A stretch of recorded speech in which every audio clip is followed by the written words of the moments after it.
Milwaukee Offshore Fishing.com. Book now.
Welcome to the 2024 Derby City Classic here in Elizabeth, Indiana at Caesars, Southern Indiana. I am Brian Hallelujah Hollenbeck. In the booth with me, who is standing up, just about to let them know we're going to get started, is Dale. Little Cheddar. Hold on. All right, go ahead.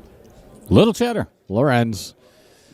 We are here for a one-pocket match. It is down to the final 8, I think it is, right? 8? 100% correct, yes. So we have Pijus Labutis against Scott Frost. This is going to be a good one, folks. So we're going to get them rolling so they can lag it and get started because we're just a little bit behind. So we're going to get them going.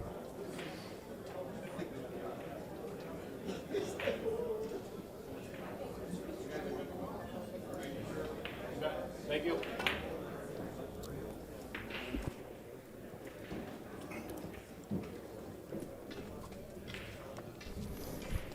All right, here we go. All right, we're getting down to the nitty-gritty here at Derby City Classic 2024. Yeah, that's the year. 25th anniversary of the Derby City Classic, and what a tournament it's been so far. All the banks in one pocket are winding down. I believe there are 4 players left in the banks, and yeah, I can't remember exactly. I'd have to take a look and see how many are left in the one pocket. I'm going to give you a quick look up here as the seats are pretty much full up here, and there's people standing against the wall over there, and yeah, it's people are interested to watch this one and see who advances to the final 4.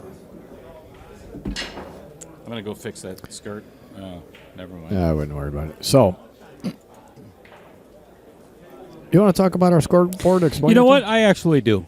So if you look at the very bottom of the screen where it says Outer Point Streaming, that little logo there, on either side of that, that is the race, which is to 3. Each opponent must win 3 games to win the match. Right next to that is the running ball count. Obviously, if you're watching this, you know a lot about straight pool. Yeah, I did it again. Wow. You know a lot more about one pocket than we probably do. Obviously, you got to win 8 games Or I'm sorry, you have to get 8 balls to win the game. And then on the outside is the running count of games won. Once the threes and the threes match and so on and so forth, game over. Okay, I am going to have to change the names around because Pijus broke from the wrong side. Yeah, that's what happened. So one of the things we came up with yesterday is because if you so choose at some point to go potty, or you take your dog out to go potty, or make some popcorn, or you're cutting the pizza that's just got out of the oven and so on, and you forget, oh my gosh, what pocket was his? Well, we fixed that. So no matter where you are, what you did, you come back and, oh, there's Scott Frost's pocket right there. You now know. Super. Yeah, don't.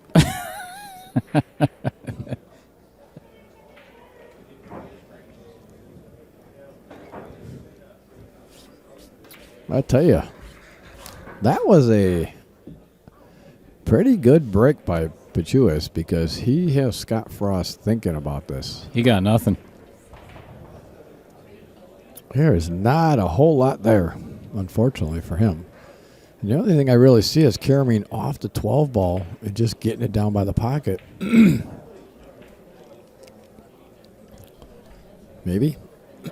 But the problem is he's gonna actually push two of the balls towards.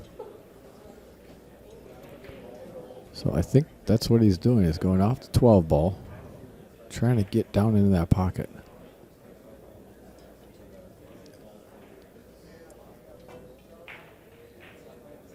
Oh my gosh. Off the 8, off the 13, and in the corner, which gives the freezer a -1 already. Not the way Scott wanted to start this match. No.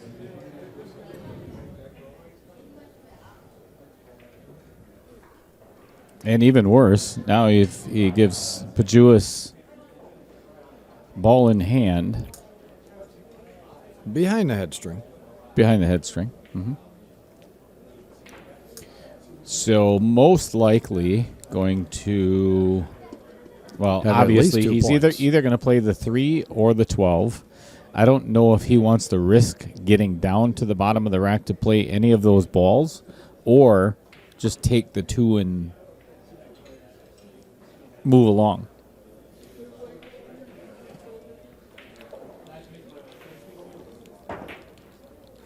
Yeah, he's queuing low, so he is definitely going to take the first 2. Take the 2 easy points and then develop a little bit of an angle. So now he's going to come across the top side of the rack with some inside English and try to get to the 6, 13, or 11. You know, believe it or not, I think. Yeah, I don't think no. He can't see enough of the 8. I think the 8 would go if he could see enough of it, but I don't think he can see enough. No, it would not. The 10's blocking it. I'm looking right at it. Nope. Across the front of the rack. And he definitely has the 6-13 combo. And if he plays it with like a moderate speed, then he'll have a shot on the 6 as well after the combo.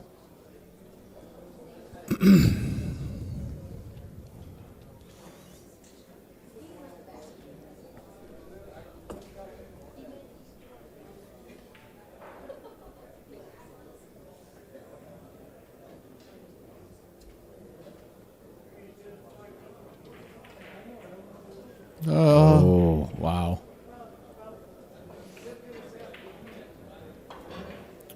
All right, so Scott made a mistake, and now Pechauer makes a mistake, makes a steak. That was He makes steak? apparently. Nice. Is it as good as Gordon Ramsay's? Right. Ramsay's? Rammies. Ramy's. we neither of us can talk tonight. Let's go to Ramy's later. My favorite place to eat. So he is going to take this 6, kick the 13 ball in, and get that 6 ball riding out of there. So he gives Pechauer a point, but he takes away easy point by leaving the 6 down there. So get it out of there.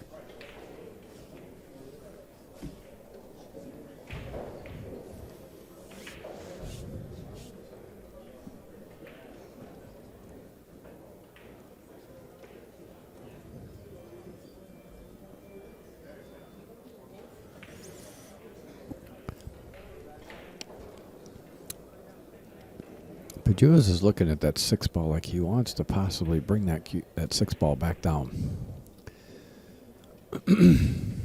Somebody grab.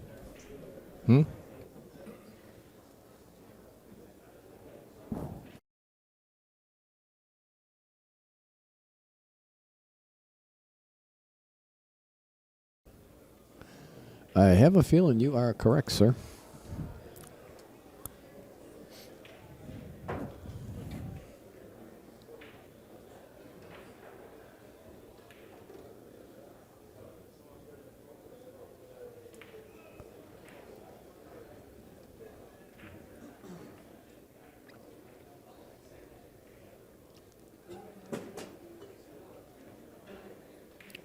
Yep, so he did end up bringing that ball down there.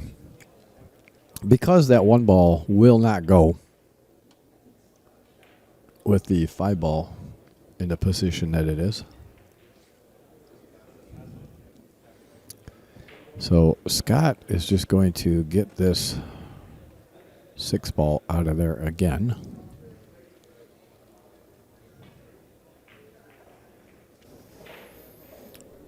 And very nicely done.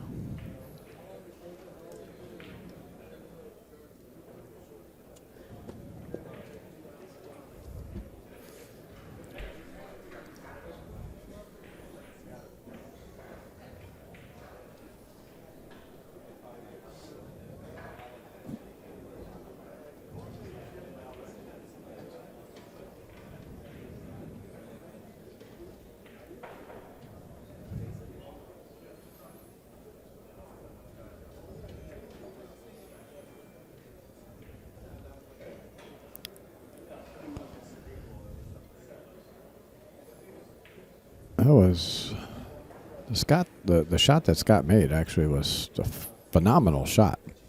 Put Pijus in a spot where he's not quite sure how to get that cue ball back over. I mean, the only thing I really see is coming off the 10 ball and getting it down to the bottom rail. Because I don't think he can see the 15, you think? Got the 15 behind? Yeah.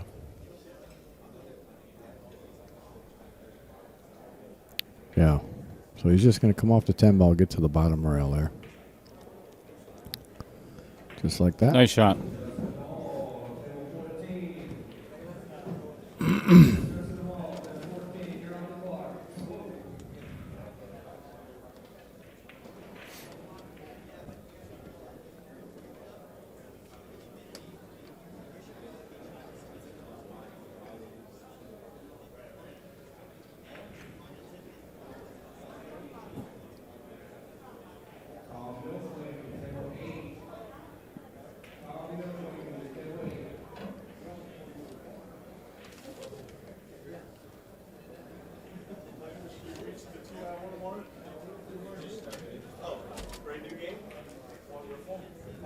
Wow. Another nice shot.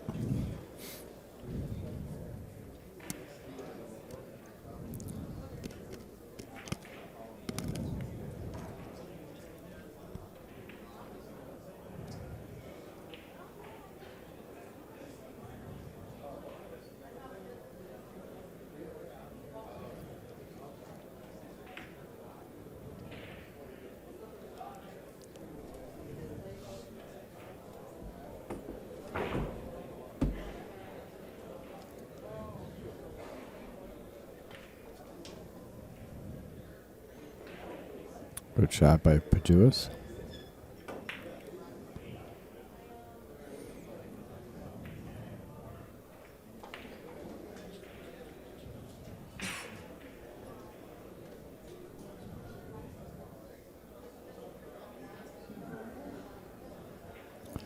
Or Pete? What? So is it Pijus?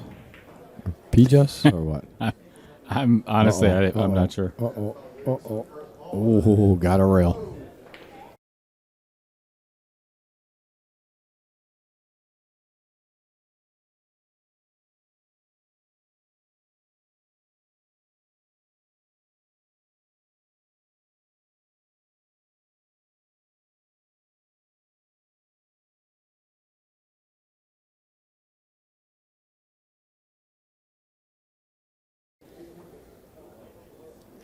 Yeah.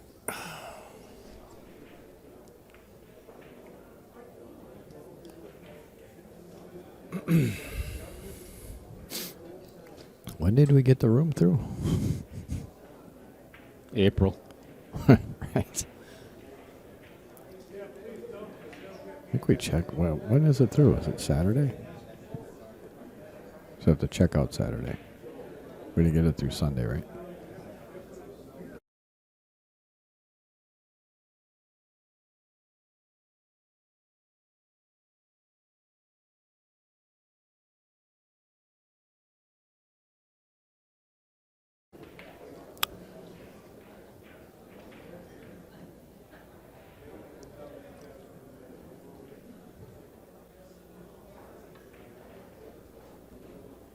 All right, nicely done by Pijus, or Pijus.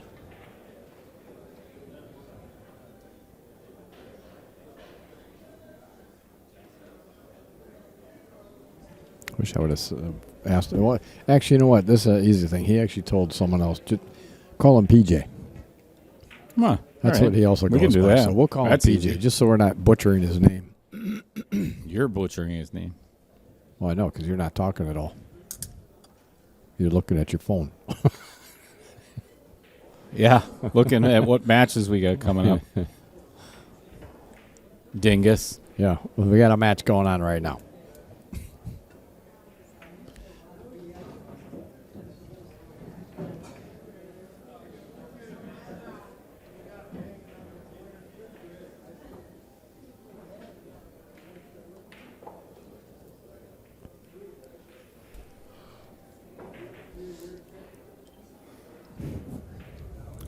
Okay.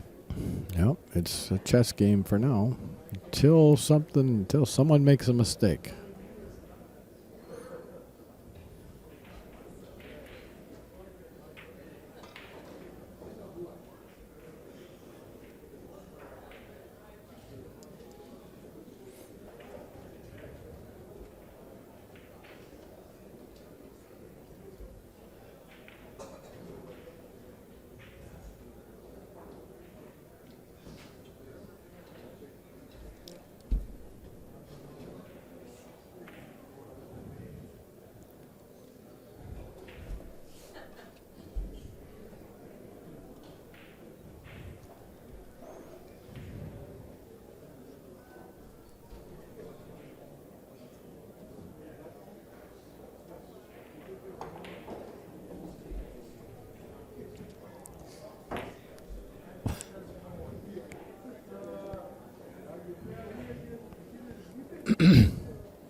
That was a very nice shot by PJ.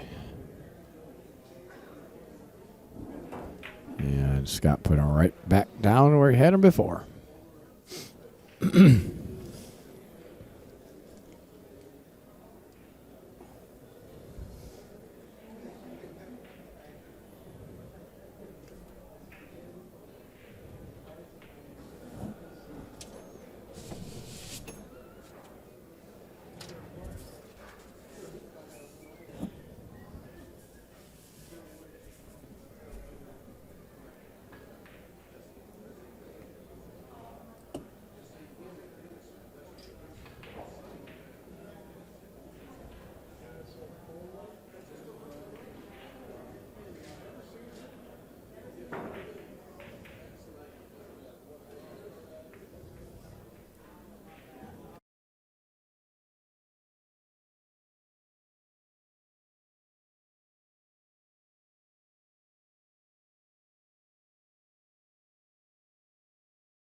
All right, we are back to pushing all the balls down the other end of the table.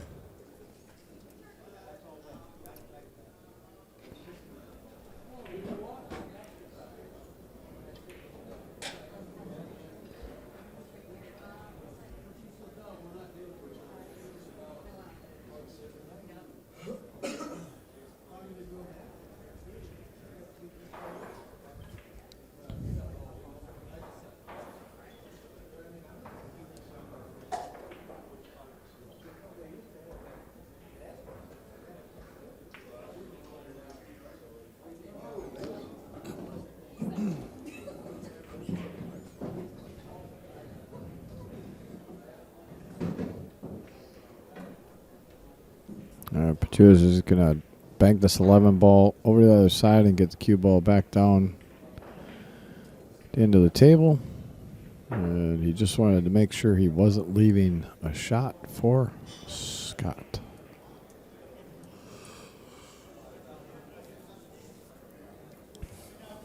He's going to take this 9 ball right down table. Yep. And get on the end rail.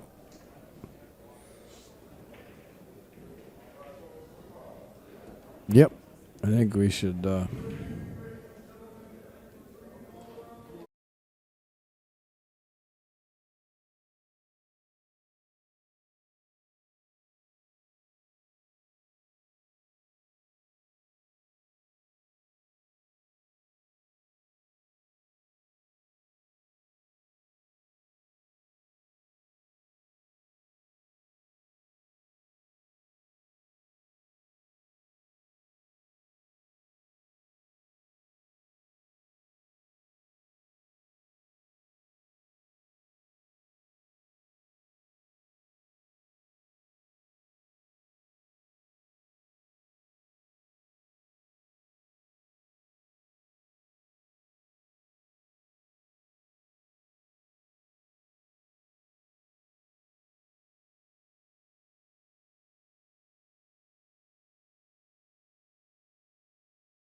All right. Well, all the balls are getting back up to the other end of the table.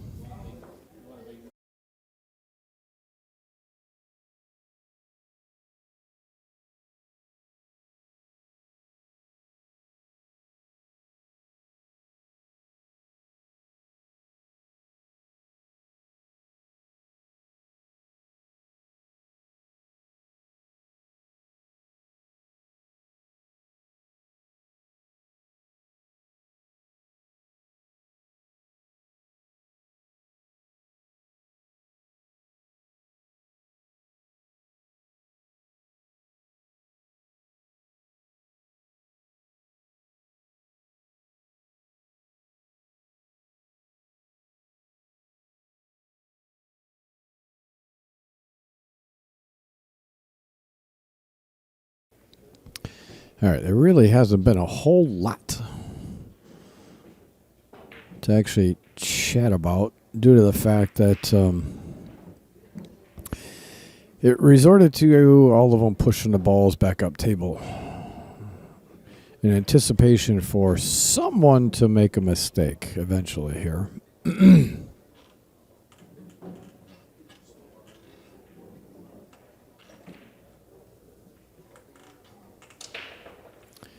And Scott is still looking to get that first ball down and get him back to all squared up. And I think it's going to take a little bit here.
All right, everyone. Put your hands together for, we have a special guest in the booth here. Oscar Dominguez is in our booth. What's up, Oscar? How are you? Good. How are you? Good. Well, the reason I asked you to come in here is because Dale, first of all, has no knowledge of one pocket whatsoever, and I'm right below him. So, what is it? So, when everybody's pushing the balls back up table, I mean, is that a strategy that's commonly used? Not necessarily. It's a strategy that's avoided in most cases. Okay. It depends. So Scott realizes that Pius doesn't have as much experience as he does in the game, so the up table is mostly experience based. Okay. And also, if Scott intentionally is pushing the balls up table, I'm sure he respects Pius's firepower. Okay. So he tries to make it a one at a time game. Right. I actually just got through playing PS 500 a game. Oh, did you really? Yeah, I just played them 2 days ago. Really? One pocket? One pocket. I lost 4 straight, giving Nope. him 9-8 even. Oh, really? But he, I'm not afraid to say anything because obviously he's playing this tournament and doing well in it. So it's like I'm knocking his action. Right. Absolutely. I mean, he seems like he doesn't move phenomenal, but right. he's just such a straight shooter. He's gonna learn the game well and quickly. If He seems young. yeah, he's probably this, mid-20s. Right. So that's how you say his name, Pius? I believe so. Okay. Well, I heard him tell someone, just call me PJ, so I don't want to butcher his name, so I'm just calling him PJ. Yeah, Pijus is fine, I guess. Let me see. So Frost is the lower right-hand pocket. Yeah. Nothing really aggressive he can do here. He can't really cross the 10 because the 8 ball's Yeah, there. the 8 ball's there, yeah. And he's got to be really, really touchy with these 2 balls frozen because there's going to be a lot of energy transferred into the 4 ball. So he can't really put too much speed behind it because it will go up and down. Right. That was well done. That was well controlled. There was really no fear for Scott there because he was better off just protecting that 9 ball, just because those cluster balls block all the banks. Yeah, because of the overhead view, you can see there's really not much there. PS can be ultra aggressive here and try to back cut the 10 ball bank and send the cue ball into the 8. Oh, yeah, coming down the yeah. Right. And just not necessarily. You think you'd want to get that aggressive, though, this early in the state? I think so. Yeah? I mean, it's 3 to -1. He has. Oh, wait, what's his score? Yeah, it is. The gray boxes are the ball counts. Gray boxes on ball counts. Yeah, so. -1. Yep, Scott he scratched, so he hasn't gotten one. So, yeah, it's -1 to 3. I don't like this. He's going to shoot the 2 into the 4, but the problem with that is that you're going to leave him a cross side or a cross on the 2 most likely because it's going to go long row towards the middle of the table. So you think he's going to come out the 2 off the 4? I think he's going to just break open his own cluster there. Oh, okay. Yeah. Which I like. I like that. Try to create something there. Yeah, they didn't really give much to Scott except for maybe a back bank on the 4. But then if he does that, he risks chancing going over on that side. Yeah, if he hits a high side of the 14, he's in trouble. He's going to sell out something. And also, you have to hit the 4 with a speed so it doesn't go up and down and Right. across corner. Tricky position here. It looks like he's going after the He's 4, gonna though. Draw it out. Wow. Oh, I like that shot. Just get it to his side and play. Yep. Yeah, there's quite a few over at PJ's side there. Mm-hmm.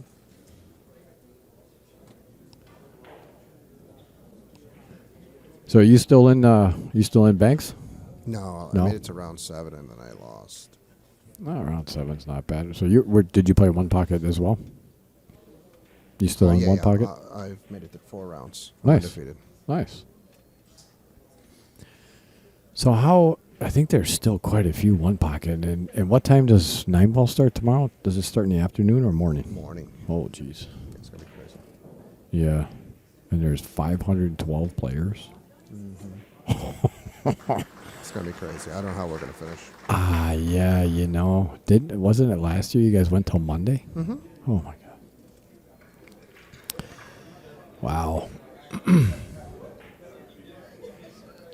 Oh.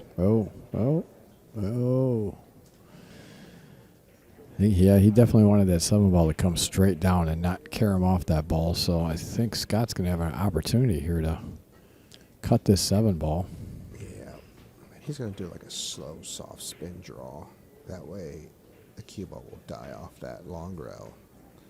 And the 7 ball is going to just hang in the hole if he mishits it a little bit. Right. You can elect to bank the 14. Oh, yeah. Draw. Leave him tree topped on the 9 ball. I mean, again, he's -1. So he really, it's personal preference here. There's really no wrong solution here. You got to get on the board. Yeah, get yourself back to even at least. And that's exactly what. Oh.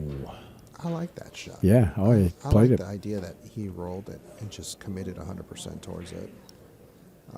Whereas myself, I try to grip it and throw it and avoid the scratch and keep the cue ball off table. But there's really no benefit to it. Yeah, if there were balls down table, it'd be a different story. PS can elect to kick at it or hit ball first, thin. You think? I like the ball first, thin. Or kicking at it and double kiss it out. Yeah, I don't know if danger is a scratch to the side. You can double kiss and go towards the side. If we're trying to get rid of that ball, you can give up another one. I was going to say, wouldn't, being that Scott is -1, wouldn't it just be smart to actually just make it and try to put it in the jaws? I mean, whenever possible, you obviously don't want to give him the opportunity, but it must be too difficult there to do anything with it. So that was a good shot. All right, so that puts Scott back to even there. I didn't mean to interrupt your having some fruit there. When do you play next? I play tomorrow morning at 10 a.m. Oh, really? Mm-hmm. Were you going to watch somebody up here, or were you coming up to watch somebody? I was coming to watch this match, actually. Well, hey, how perfect. You get front row seat now. Mm-hmm. Yeah, Dale went over to get a wiener to shove in his mouth. So, as he's doing it right now. They're good hot dogs, though. Yeah. Better be for $4. No kidding. No kidding.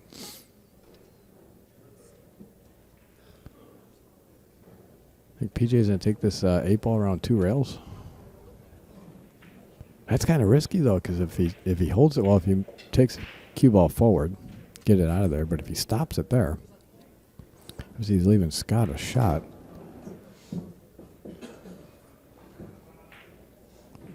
Yeah, that was close. He got away with it, but yeah, he got away with murder.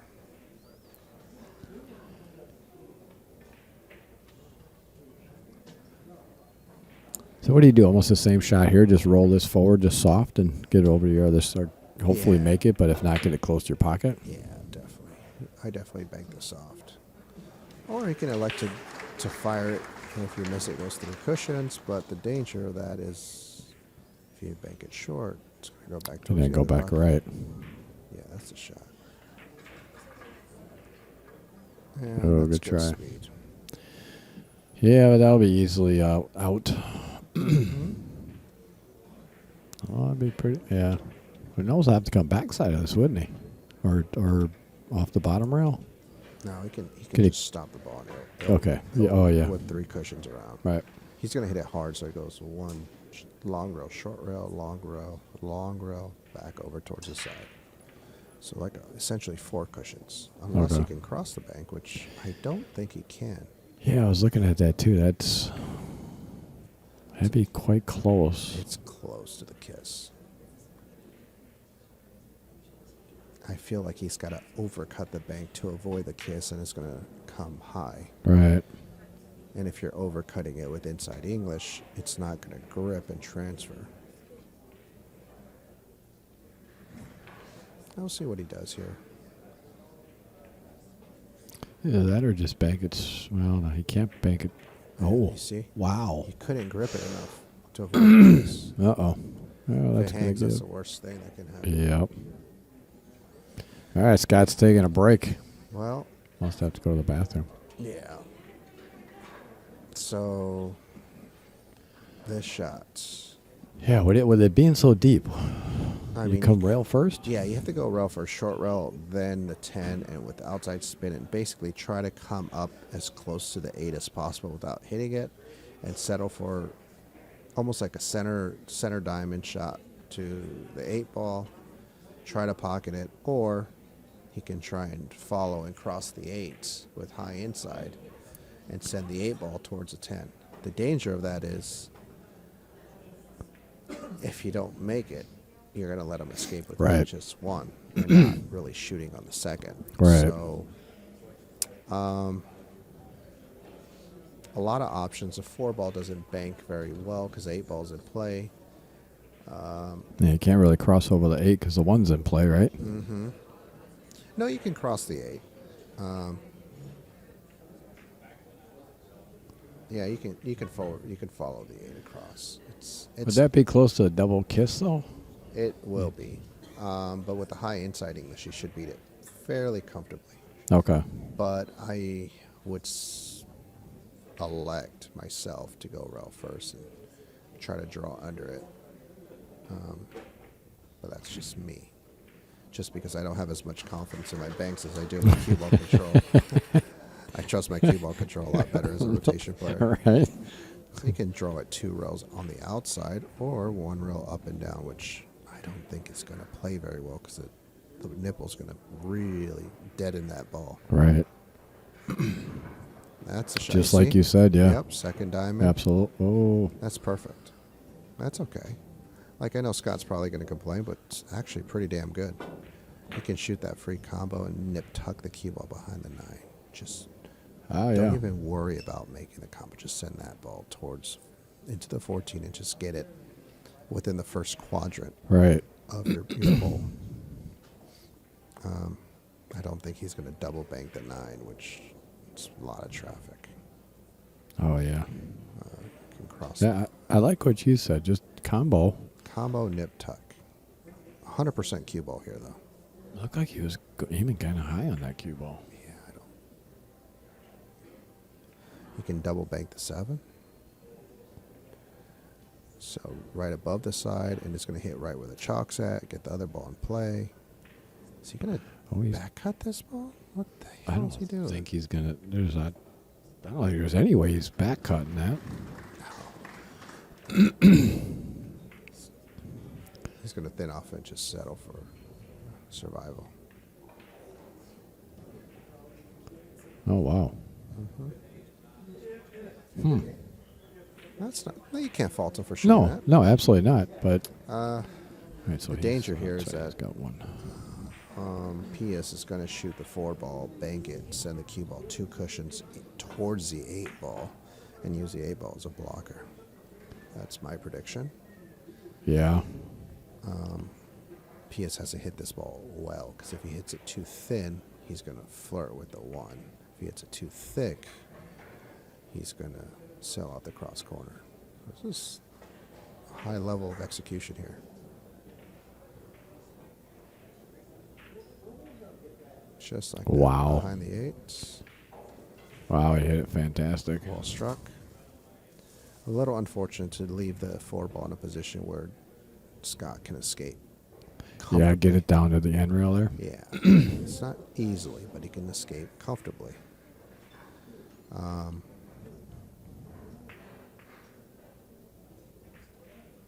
Good shot. Little hard. Little bit hard. But it's actually not bad. No, I don't think he's making that. I like to hit the left side of the 8 and put the cue ball towards the 1. Use the 1 as a blocker here. If you're not too confident.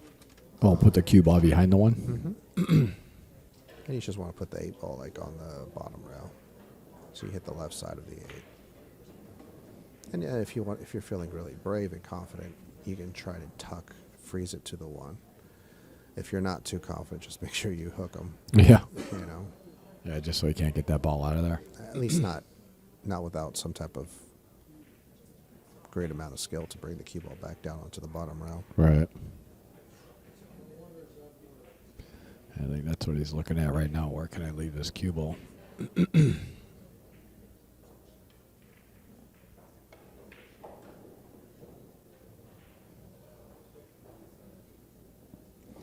And this is one game that I played a little bit with Pete Hurd and played a couple times with other people, but I've never really put a lot of time into this. I run too many leagues and tournaments back in Wisconsin. I just don't have the time to play anymore. But it's like the chat. Oh, What? That's not not very good. good shot. he can see the 4, can he? No, he Oh, no, shoots he can't? straight into the 6. The 6 ball's straight in, but he's jacked up Oh, on it. yeah. He's jacked up on it, so he can run the risk of missing. But, I mean, you got to play it. You just got to play it with the speed and leave it hanging if you miss. I mean, take 1 for 1. But if you make it, Then you're you in can get that business. 4 ball out of there. Unless he follows it all the way down.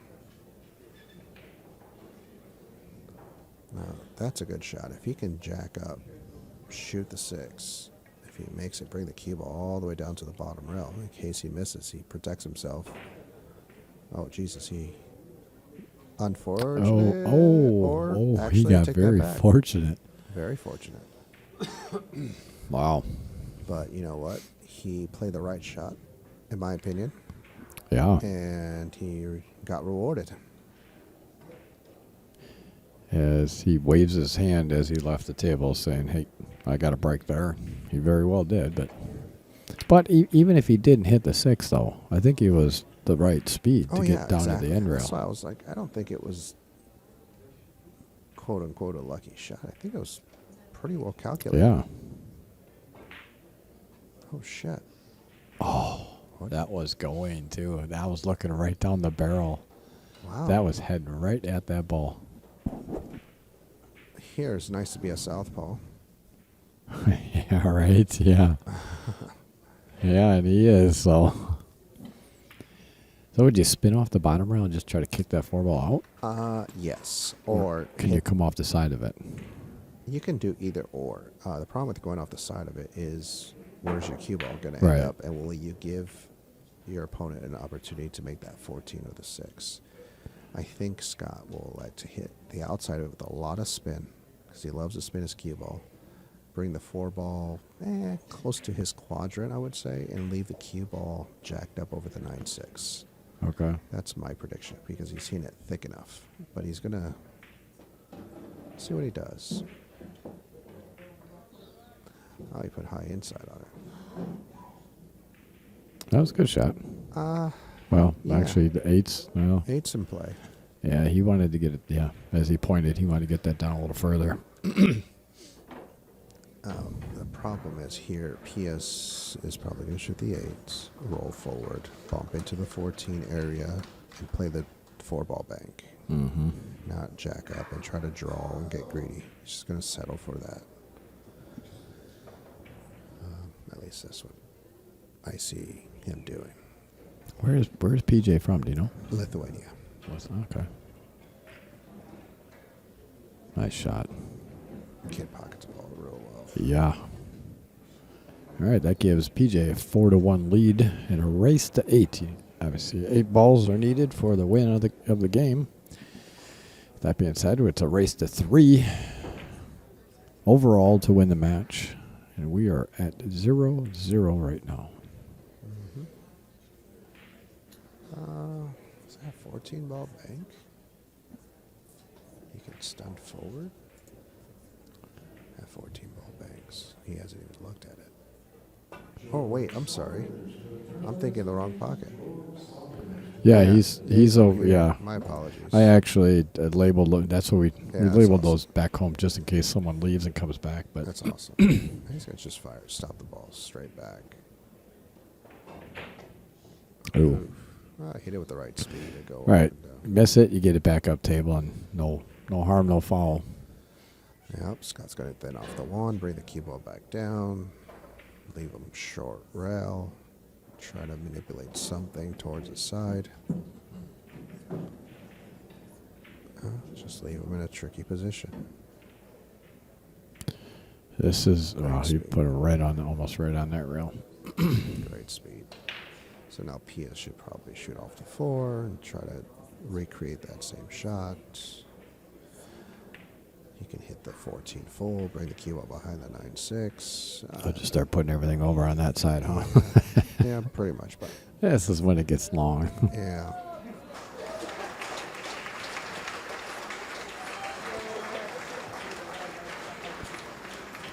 And then Scott's probably going to shoot off the 5. And do the same thing. Wedge it in the corner. And bring the cue ball back down.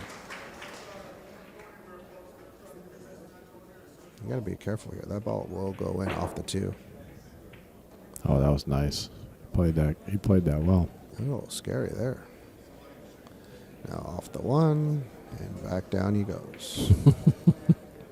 The chess match.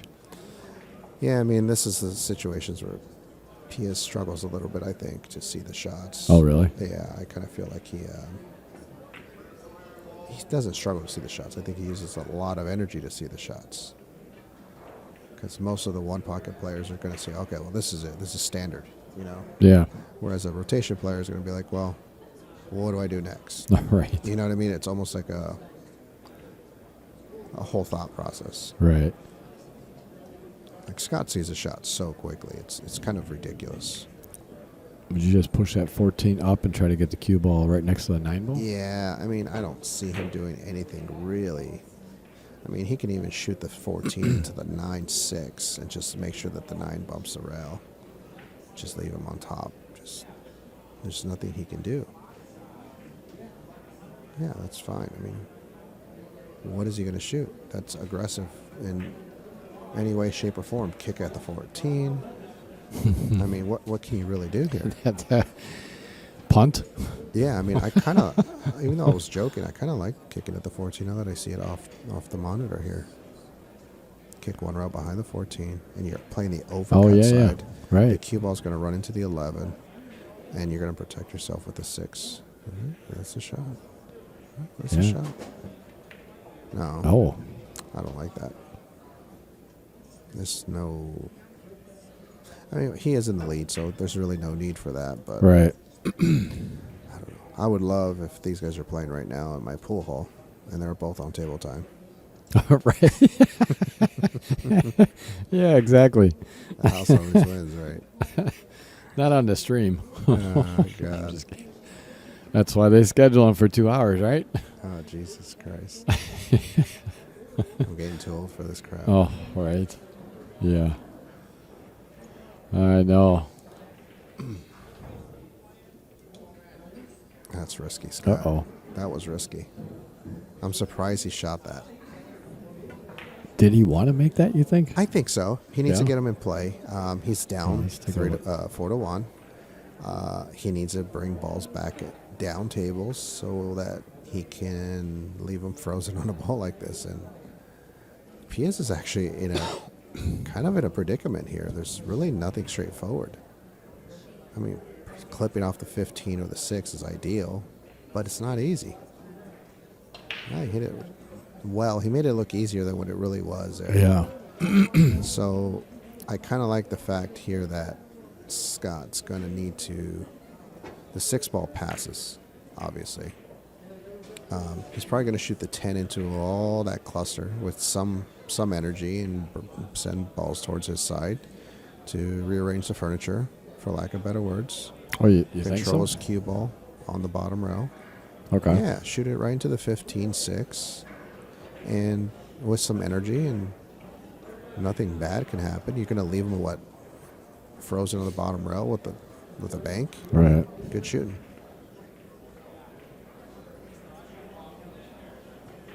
Poor execution there by Scott. I think he'd agree that definitely wasn't what he was trying to do. He left a 2 rail. Yeah, for the 10 ball? Yeah. Yep. And he can draw into the 15 and use the 9 as a blocker. I don't think there's any other ball he should shoot other than the 10, regardless whether he opts to go aggressive or thin the ball into the 6 and swing the cue ball back around 3 cushions. I think he's limited into shooting the 10 ball. I don't see any other viable option. And he hit it. He hit the 9 ball first. You see how he hit the 9 ball? Yeah. Yeah, he hit it really poorly. Yeah. He needed to hit the 15 ball so that the 9 ball never bounced off the cushion. So Scott could take this 9 ball. Scott's probably favorite to make this 9 and bring the cue ball back down for the 15 or the 6. I doubt he's going to do anything else. I mean, he can follow it up gently and just settle for the cross on the 10 and not get cute, just cinch the 9. Right. Me, personally, I like to shoot and maximize. I feel like I can run out. So you think you could draw that back, come back in between the 6 and the it's a 15? stun. Yeah, he used a center stun here. Hit it firm, and it's going to hit long rail, short rail, back down. Just try not to leave yourself jacked up on that cluster back down. Oh, right. He's got an angle to go away, so he should be okay. Yeah, you see he settled for good shot. He settled for the cross on the 10. You see that? Yep. That's experience there. That's a great shot. I really, really love that shot. And we had him up here before, and he was just drilling these. Yeah. Oh, yeah. He's an 80% favorite here to make it. 90% to leave it hanging. And 10% for him to miss it. And he missed it. I jinxed him. Sorry, Scott. Right? Commentator's curse. Yeah, sorry, Scott. I owe you dinner, bud. Not at Gordon Ramsay's. This shit's too much. No, I owe Huh? Missing a ball somewhere. We shouldn't be. Scott had a -1, 3, so 6, 5. 7, 8. No, there's 8 on the table. Oh, excuse me, there is 9. 9. Oh, who am I? You want to go check to see? I wonder if PJ has 5? 5. He might have 5. I don't think so. I didn't think so either. Does Scott have 2? Scott could have 2. That is true. Well, he missed. Scott's going to put this ball in play. What a freaking Wow. genius this guy is. Wow, what a nice shot. Scott's a freaking genius. 4, 2. Okay, so it is 4-2. Okay.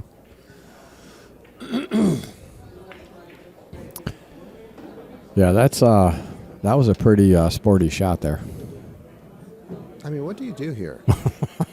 Do you just hit it soft here and just Get something to the rail? Oh, I suppose he could get it to. Yeah, he can just nip tuck it, but Scott's just going to put him back and make the 5 ball eventually. And well, now he's just going to keep him there, keep him buried.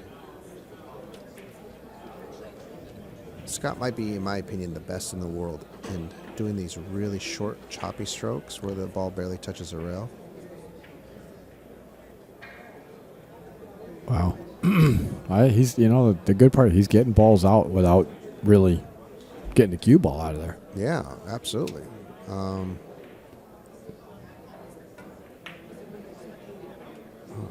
Did he leave Pius a shot on the 11? Did he? Hold on, let's. Holy cow, he did. Oh. Not a good one, but he left him a shot. Oh, he look at did this off shot. off the ball. Wow. Wow. That was wow. Yeah, like you were saying though, he was just gonna tuck him in there some more, but he hit that ball pretty hard. Yeah, he really wanted to send that one ball towards his side, which he did. It was nothing wrong with that, but good God, what a shot by Pius. Absolutely.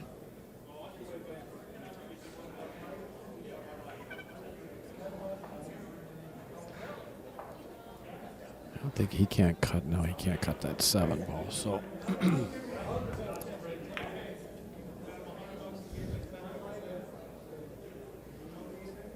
He's going to shoot the It 14. looks like he's going to try to place the cue ball over by get that 14 down table and get the cue ball over by the 1 and by the corner. I mean, he can see the 10. I'm just kind of surprised it's just not banking at the 10. But he must see a better option.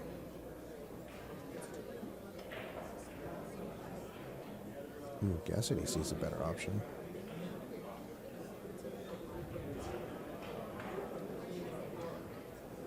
Just shoot the 7 out the 15. I mean, if you're feeling like you Right. hit a shot, I mean, Jesus Christ, you made it look so easy.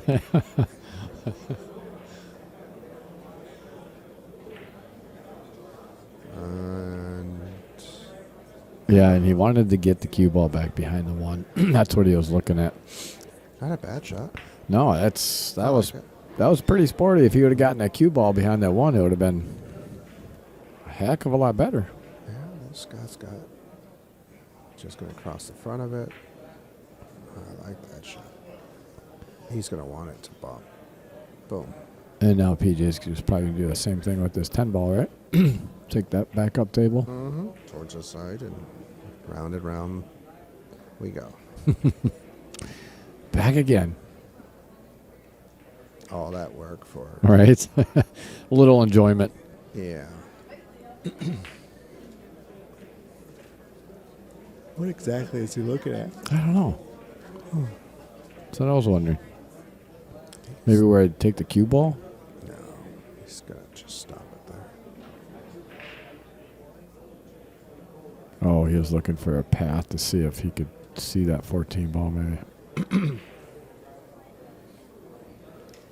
Because if he went over too far, Scott could possibly bank that 14 ball back. Possibly.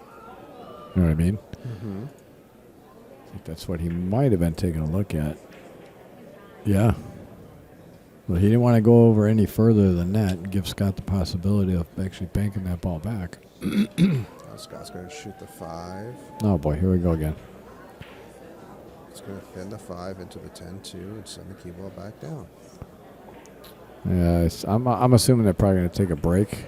No, that light is so bright. Right. We're right. It's so brutal. You would think they'd probably want to take a break because I wouldn't want that flashing in my.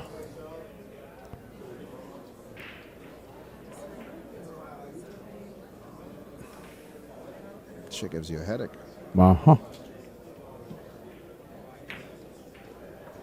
Back in the day when we were in the clubs with the strobe lights. Yeah. Can't handle that shit anymore. No. Too old for that shit. Yeah, no.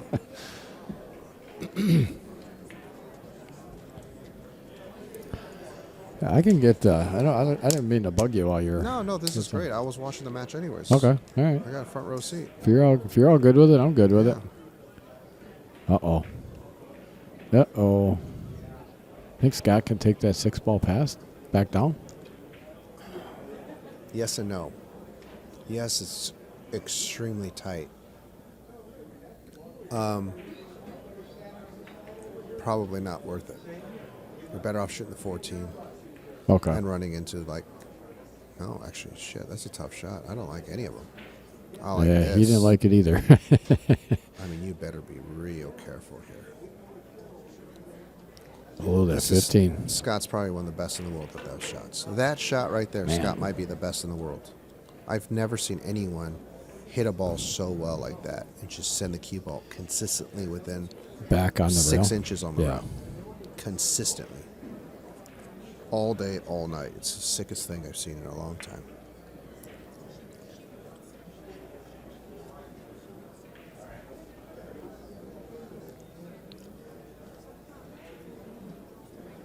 God, that would annoy the shit out of me.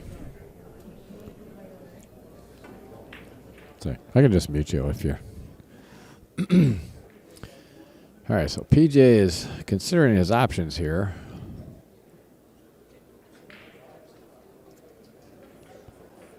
I don't think banking the 14 ball back is any good because he's probably going to run in a 6 or 1 and push it down table. So what about the 6-2 rails and come like he did on that, or the 1-2 rails? No. 6-2 rails looks like. Oh, okay. Yeah, because if he misses it, then the cue ball is going to end. Oh. Oh, I think he just sold the 1 out. Does it look like it goes past that 6?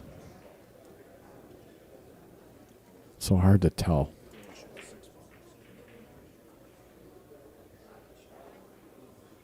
Oh, yeah, cross over the 6? Yeah.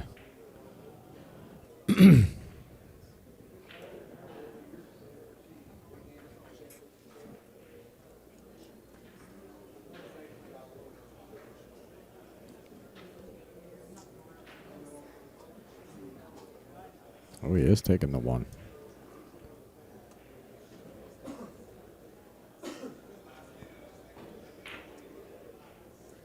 Wow. How'd he hit that one? That's pretty sporty. 6 ball all the way down, and then he can work, actually, and come back out for the 14 ball. Wow, that was nice. That was unreal. Oh, I hit that one fatter than mine. Never mind. You're going to get a headache. I know. You're going to get a headache from that shit.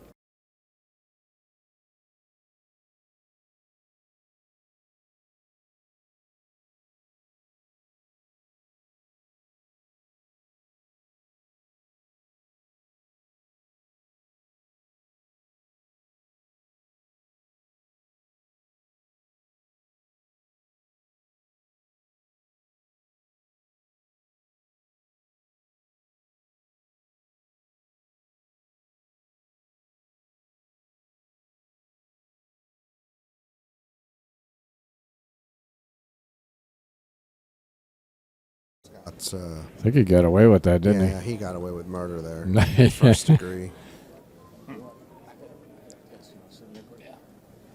All right, I'm going to just do some maintenance here. I'll be back.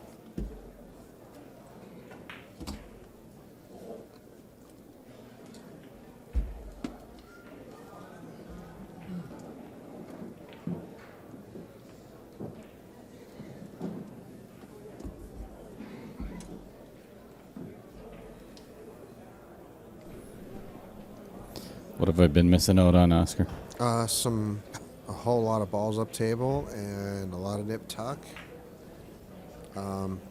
Scott made a great bank and then followed up with a pretty poor miss on the 6 ball, but shooting in the same direction of this flashing light, which is the fire alarm. For our viewers at home, did Brian already say anything, or you say anything? No, we did it. All right. It's, I think, like the 3rd time already today the fire alarm goes off, but even when the fire alarm goes off, we've got blinking lights everywhere in the building, so it's starting to affect play. Yeah, definitely. What a freaking shot that was. You ain't kidding. It's a little unfortunate that that ball went in and got the 2 ball out of play. But what a great freaking shot that was by kick. Scott. That advanced stuff is just what separates Scott from so many other players. Because it's so challenging to be faced with this situation over and over again for hours on end. I really don't know what PS should do.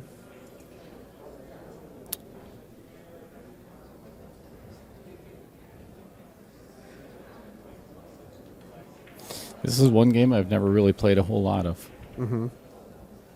Well, you're not missing out much. So, That's kind of why.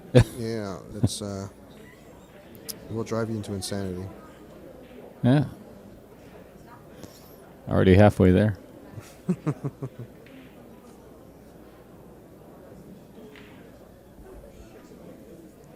But you know, in some aspects too, it all depends on the match, because we had oh my gosh, who was our last match? It was over in no time at all. Yeah. And I can't. It's in the book over there. Doesn't matter. But I think it was like 45 minutes and it was done. That's crazy. And it was just Tobias Feltermeyer was one of them, and then he was playing against. It doesn't matter. And he made 2 mistakes. Honestly, Tobias did, and he just It's over. Drilled him. Yeah, that's the way it works sometimes. What is he going to do? He's going to sell at the bank. That's what he's going to do. Mm-hmm.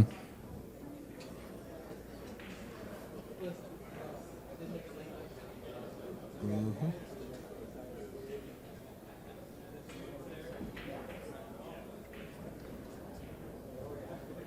So Freezer is probably going to thin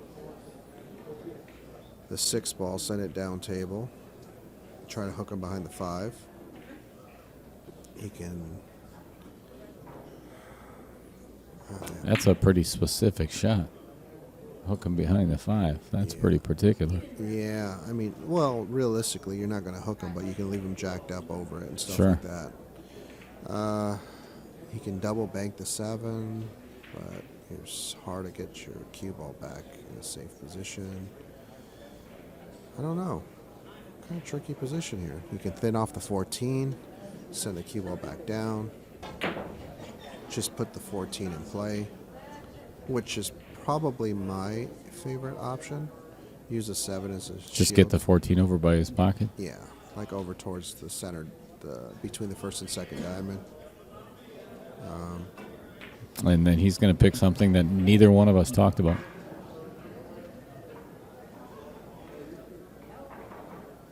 I don't know if I like that shot, Scott. This might be the only time I'll question you in one pocket.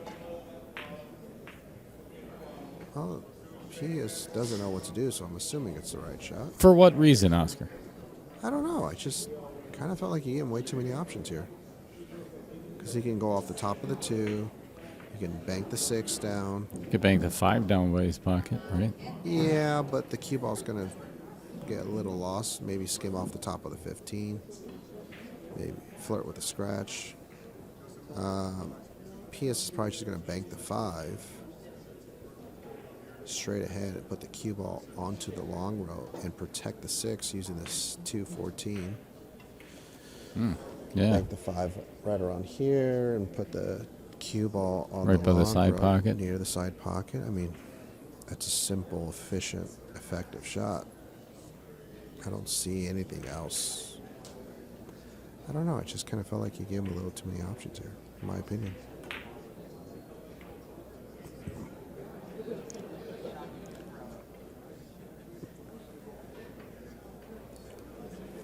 Where are you standing in the tournaments right now?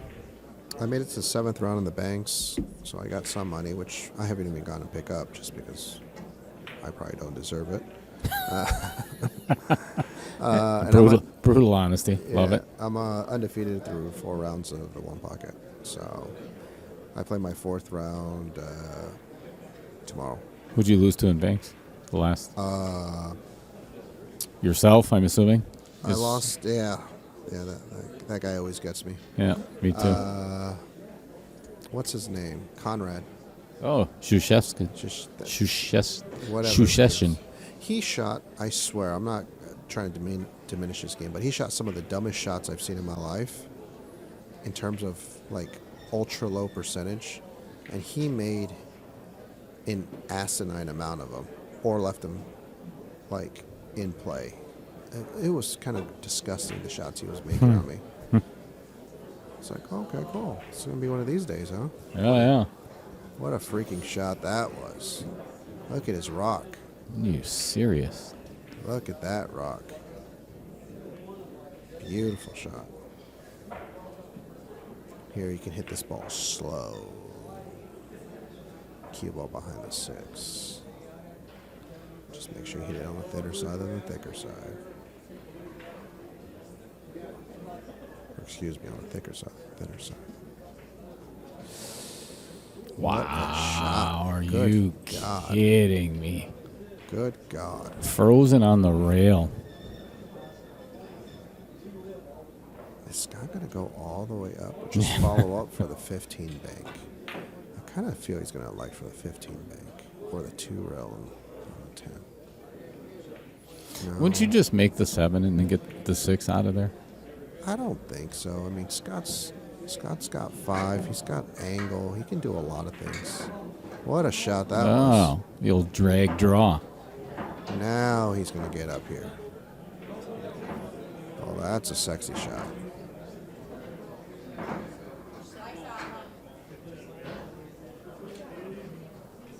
So he's playing for 2. Key object here is to make the 6. Give yourself a free bank or cut on the 5. You gotta make the 6. Make sure you play it real clean. Maybe even get lucky and run into the backside of the 5 ball. Oh, exactly what you said. You gotta. See, I was thinking, right where it's going. You gotta make that ball. Now he's gonna 2-rail the 15 and stop his cue ball right there. Right behind the 5. Right behind. That's the shot for sure. 100%. That's got to be the shot. Because PS is now down 6-5. He has to create strength on his side. Do you play a lot of one pocket at home? No, not really. I mean, I do recently a little bit more, but I really don't even play much pool, to be honest with you. I know that feeling. Yeah. Well, you called it.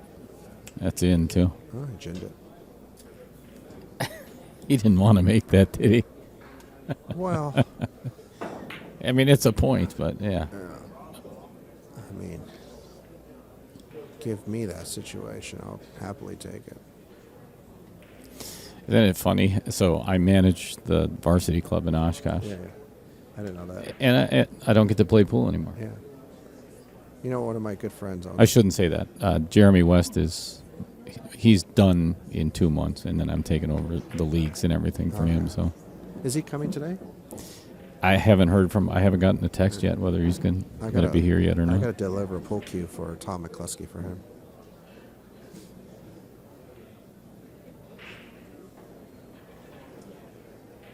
But my buddy said something that I never forgot. It was bank combination 2 rails. What a Good call. Sneaky bastard you are, Scott. You can't really say that about him because you're the one that called the shot first. You were one step ahead of what he did. Yeah. I'm sorry, you were saying? Yeah, my friend told me the quickest way to quit playing pool is to buy a pool room. Mm-hmm. It's the same thing. So I also used to teach golf, junior golf and everything when I was in Nashville. Mm-hmm. And the quickest way to stop playing golf is to start teaching it. Yeah. Serious. I never got to play anymore. Yeah. And then wife and kids got in the way of pretty much everything. Yeah. I had an opportunity to learn how to play golf.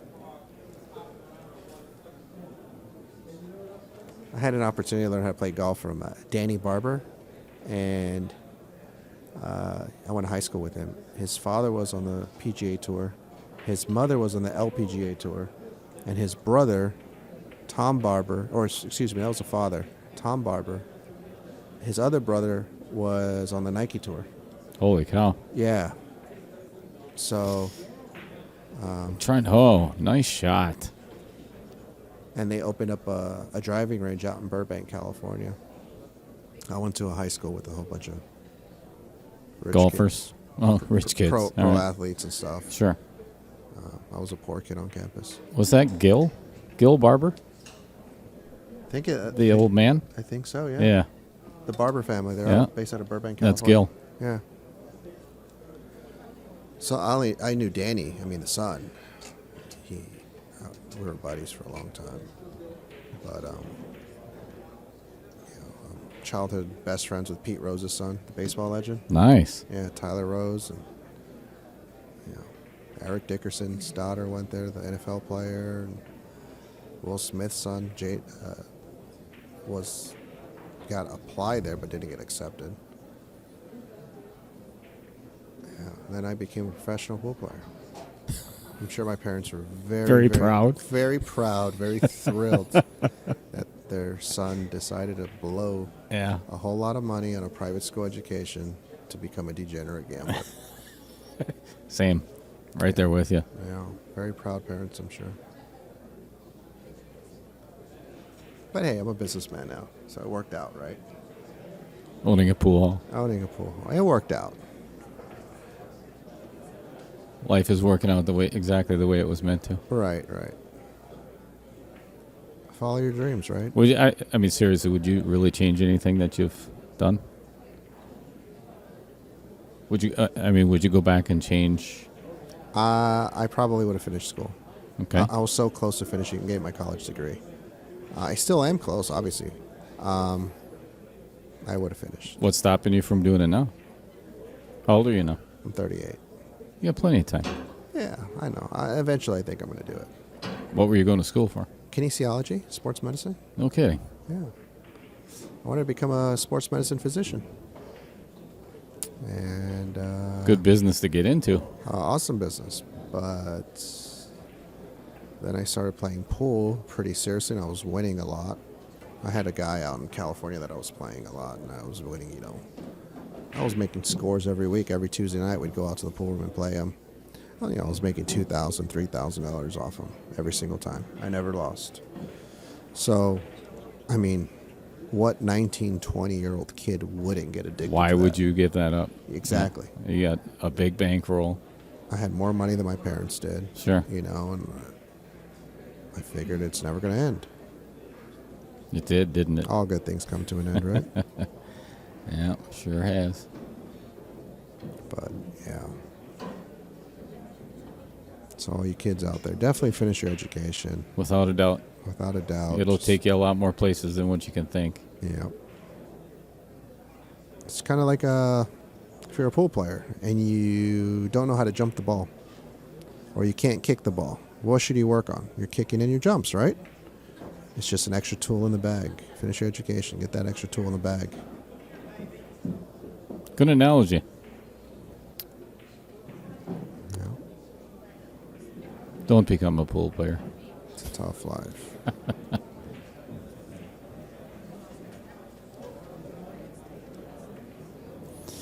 I could think of a lot worse things. I could be a greeter at Walmart or something, Yeah, absolutely.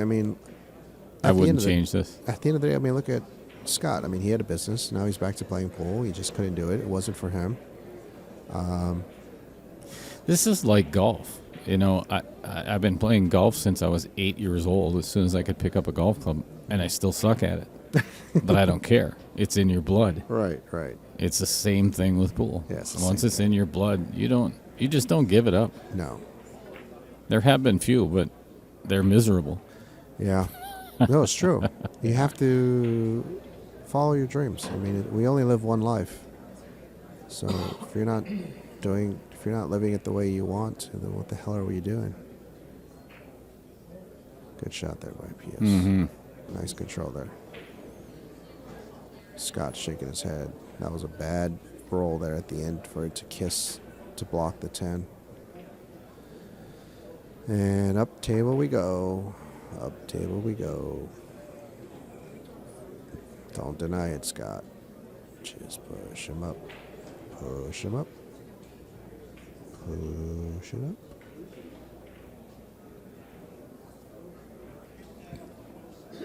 That 5 ball got into play too, so he can't hit the top side of the 6 without it being an issue here.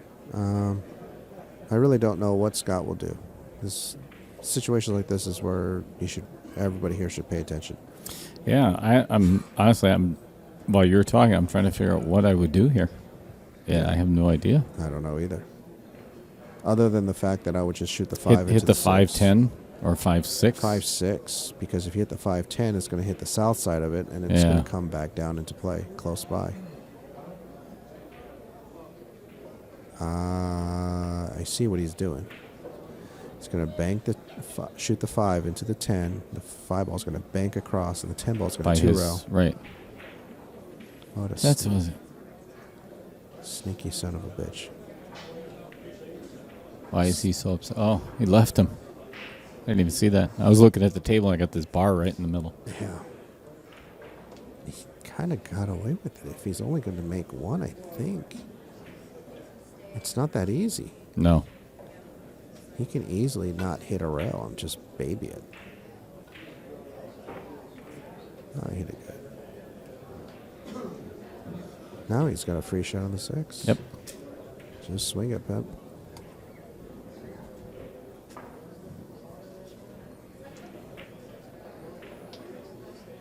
Tough shot, though.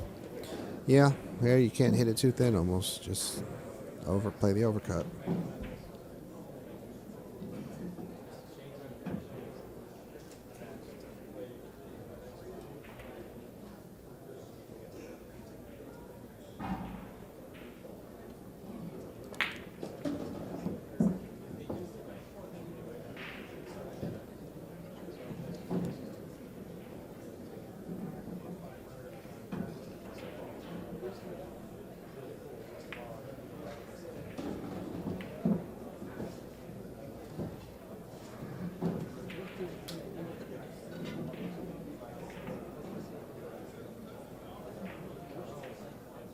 Wow.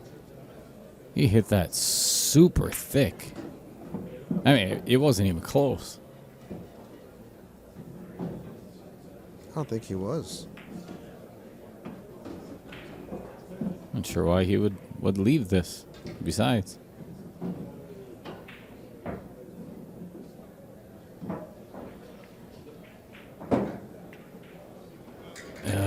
Overspun it, too.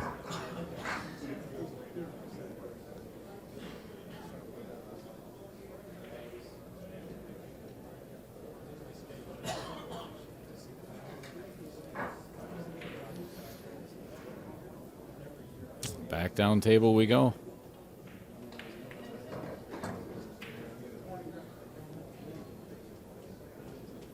Probably 2 rails on the 6. Mm-hmm. Mm-hmm.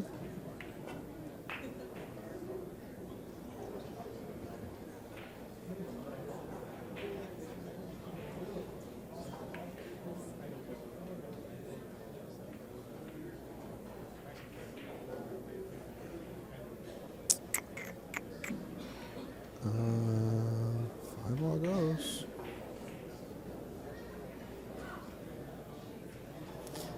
So, I don't understand, Oscar. Why would have Pijus not banked the 5 down by his pocket prior to Scott doing this? That was a good question. I don't know. I don't understand why you would do that. It's a super conservative way of playing it, I think.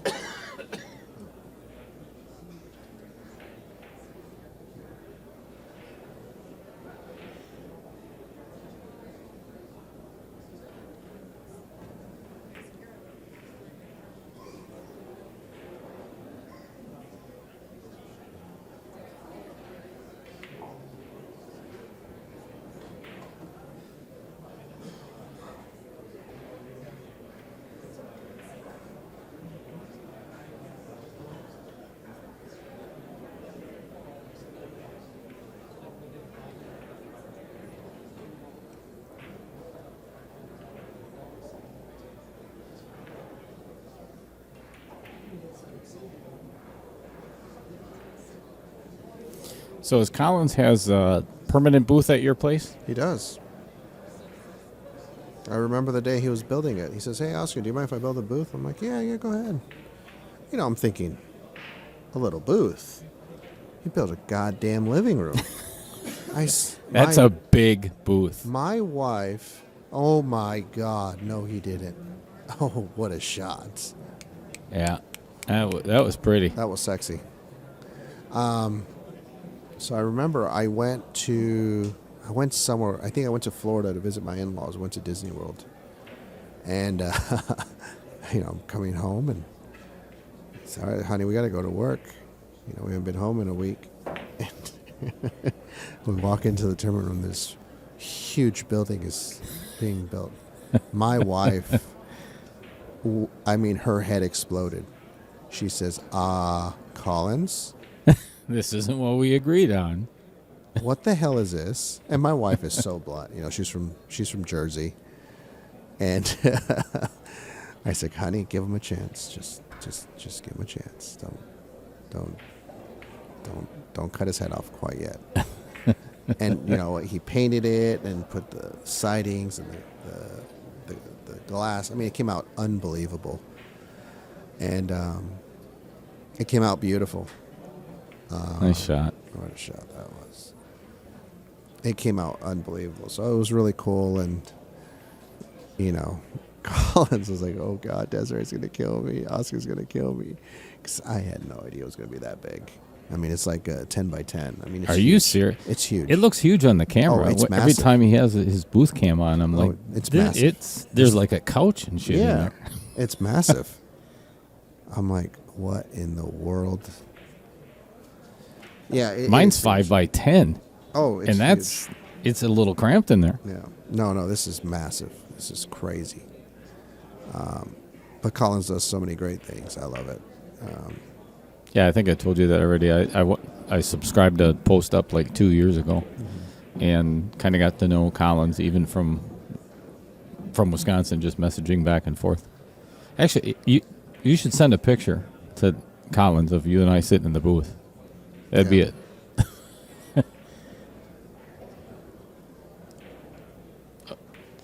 Wait. Okay. All right. I'll send it over to Collins. I like listening. He has very much the same personality as Brian and I do. We're going to talk about other things other than pool, and we're going to have fun doing it. Otherwise, we're just not going to do it anymore. If it's not enjoyable, Wow, that's crazy. we have a blast.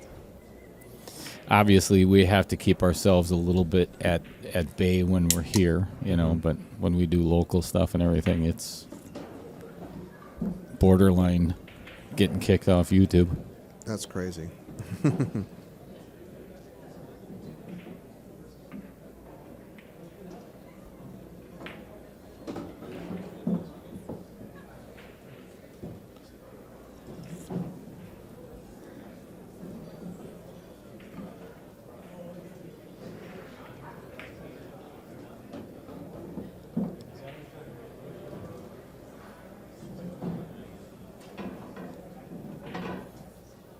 It's basically got the same shot that you had before. You bank the 5, make the 6. I think he's going to kick it one row from behind and follow it up and make the 6. Bank the 5 from behind, kick from behind. You see that? Wow, good call.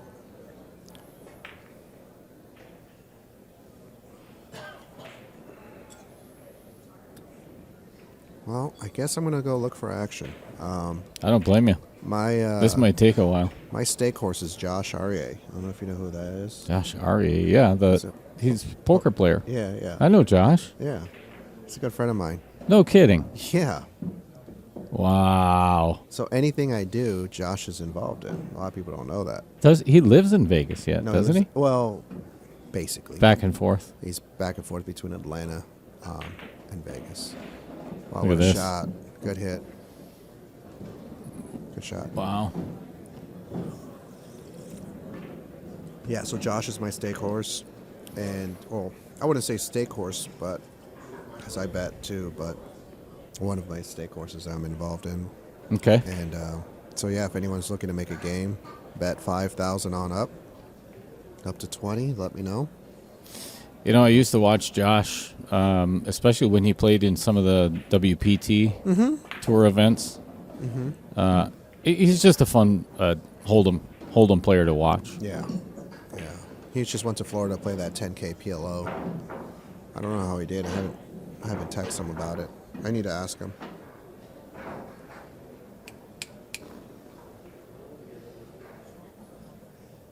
But anyways, well, sounds good, guys. It's a pleasure. Hey, For thanks. letting me in. Much appreciated coming on in. No problem. Oscar's got to go.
All right, sorry, folks. Dale had to go do something, and I had to do something on the computer real quick.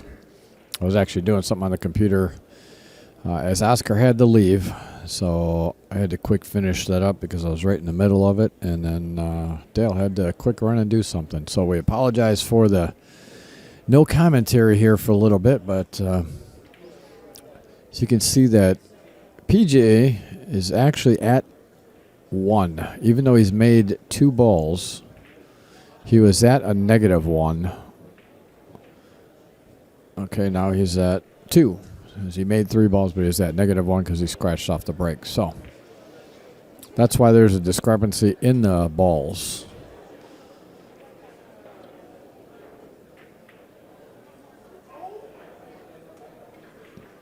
So if you look, there's 7 balls on the table and only 7 points that are actually on the board, but that's because PJ started out with -1.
What a great shot from Scott. He's not going to even worry about that ball right now because all he needs is 2 more.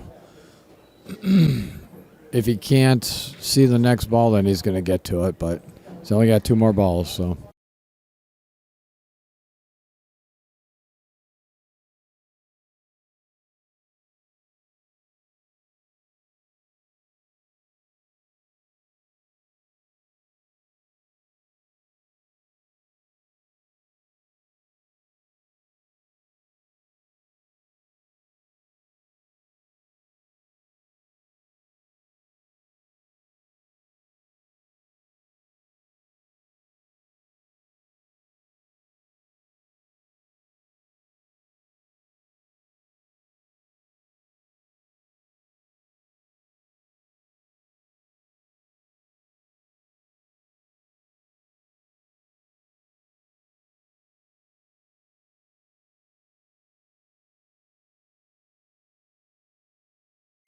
All right, there it is. Scott Frost takes down game number 2, so it is tied 1-1, and we will be back shortly. Apologize for the lapse in the commentary, but thought Oscar was going to stick around a little bit longer, but it's all good.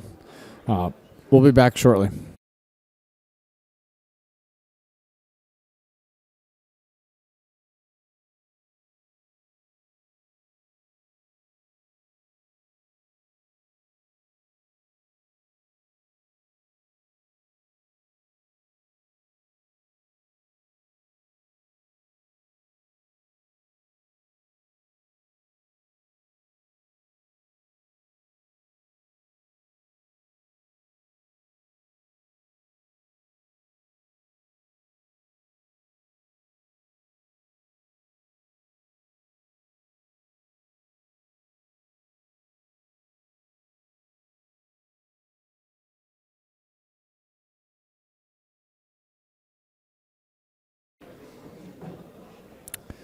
All right, so I apologize. I misspoke, actually. It wasn't PJ that broke the last one. It was Scott Frost that broke the last one. He scratched off the first shot, so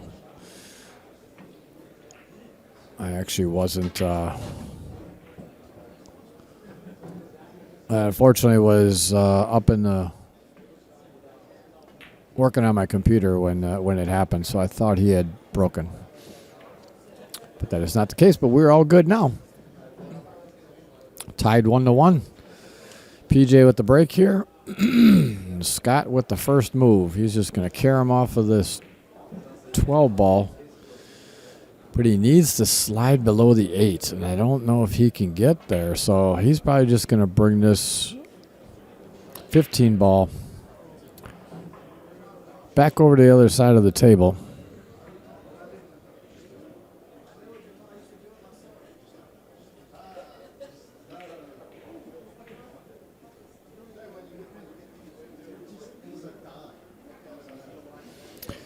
I wonder why if he couldn't just miss the 15 ball, I think it is, and spin off the rail and knock the 8 or 7 ball over.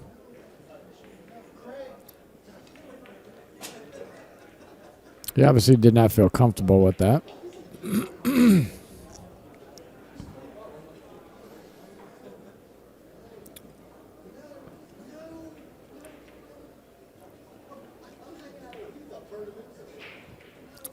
Kind of PJ is maybe going to carry him off this left side of the 9 ball. Just get it down over by the pocket over there, but he's got to be careful not to leave a bank for Scott, because Scott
so look at that. PJ's just going to carry him off this 8 ball and get the cue ball over to. I don't know if I like this, because if he's going to leave that ball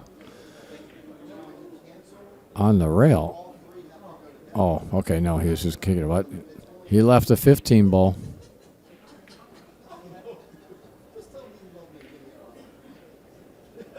He might have left.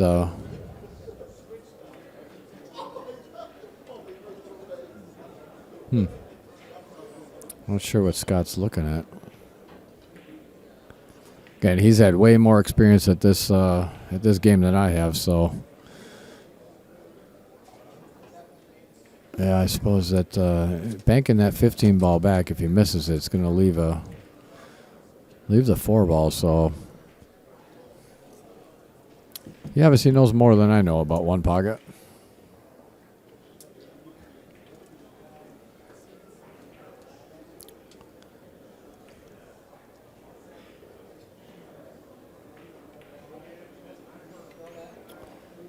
So he's just going to roll forward, get that ball back in the group, and get that cue ball over by the pocket. Spin it down towards that 7 ball.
Get any action?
All right, PJ is lucky that did not go over any further. Although, not sure if Scott is going to try to actually cut this ball in or not.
All right, so Scott opted not to cut that 2-ball, which I don't blame him because if he missed, he was selling out quite a bit.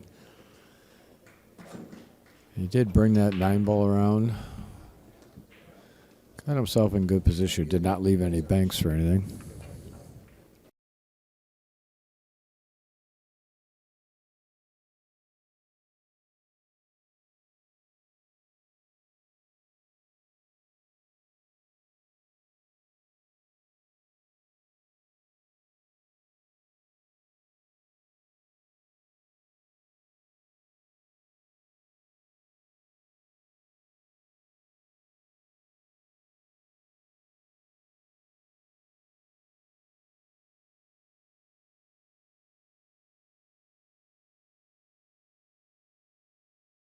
Oh my God, look at this shot.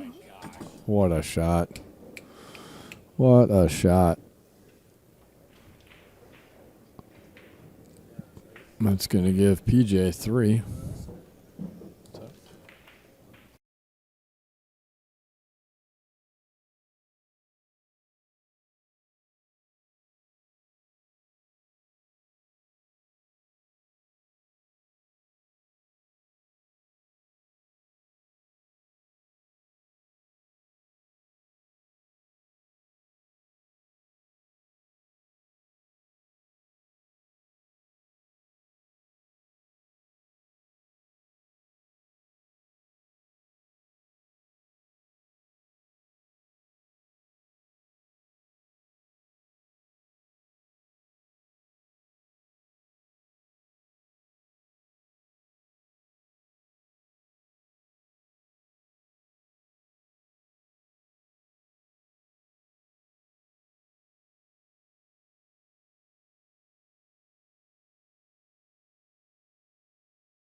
I know none of our viewers can hear it, but Scott's laughing up a storm after that.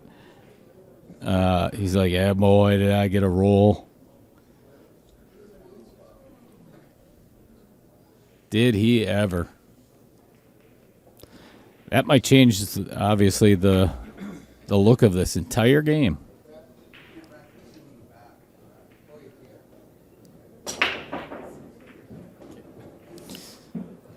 I can't believe he went willy-nilly on that and just broke those balls.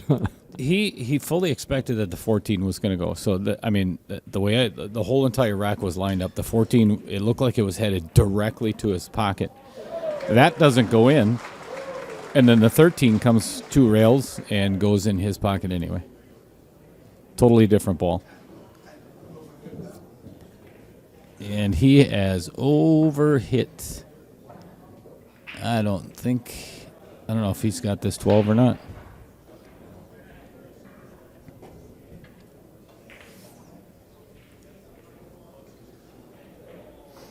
Sorry, 4 ball. I think he's got it. Yeah, he's got it. Come down. Wow, how'd he hit that? Pretty sporty.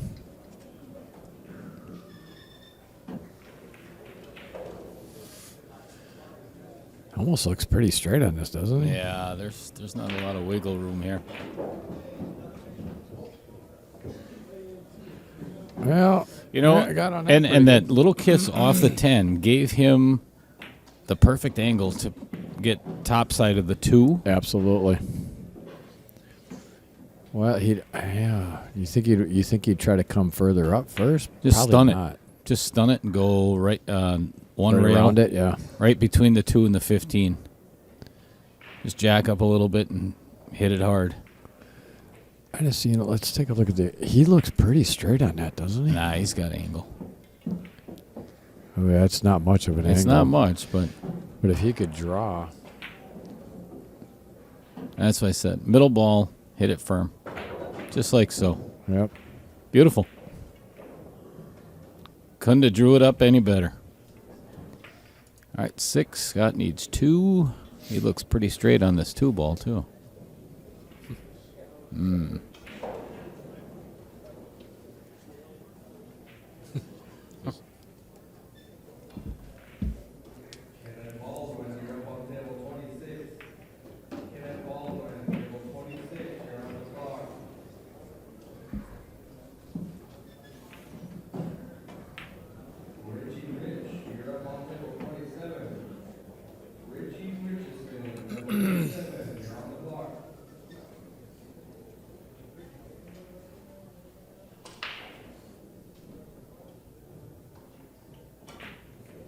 Good shot. Really good shot. He just doesn't want to be on that end rail. But Well, even if he doesn't make this one, that's a commanding lead now. A horrible time for somebody to walk into the door.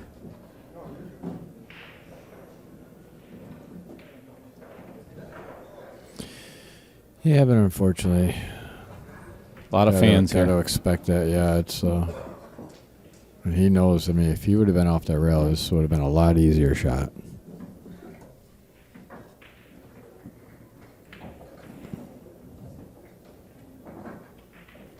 And he missed it.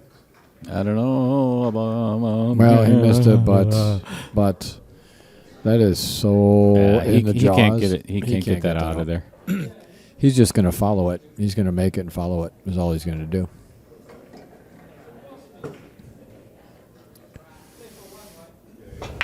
Well, actually, no, he can't because that'll give Scott ball, and it doesn't much matter. Yeah, this one's pretty much over. If it was down to 1 ball, Right. you actually just make it and scratch. But now PJ's in a little bit of a bind here.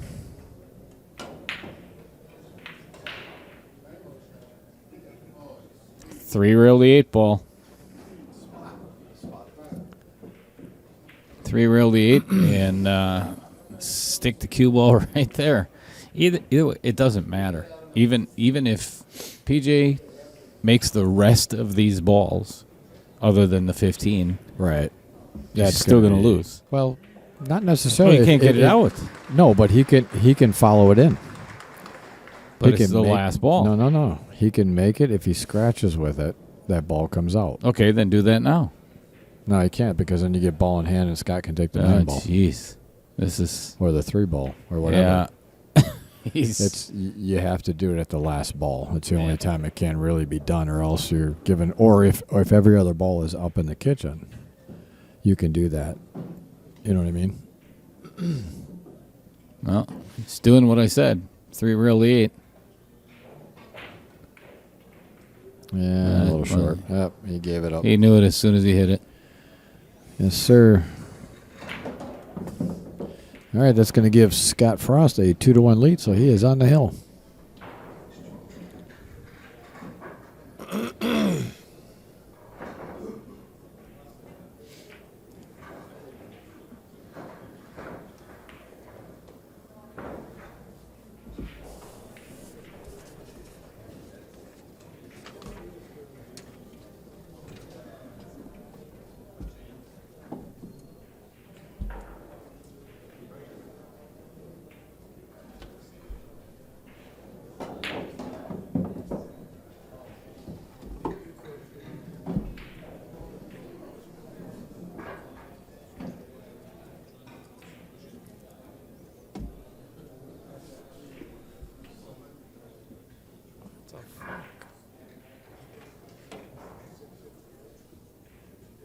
Seriously right now?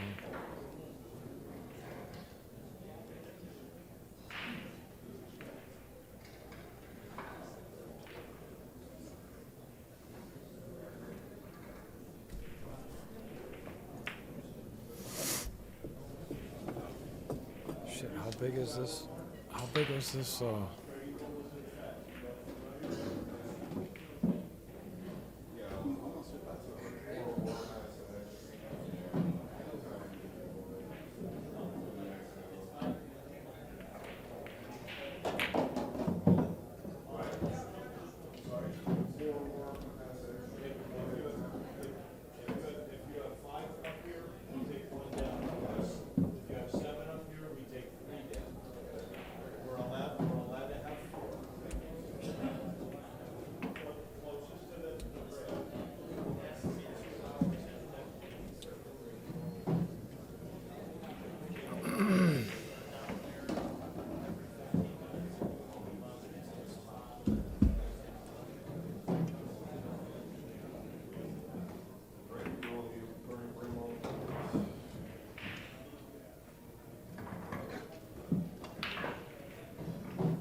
So the ref just came in and warned them that they're over the 2-hour time limit, so they have gone to the 2-hour express rules, which means if any balls go up over the head string more than 4 balls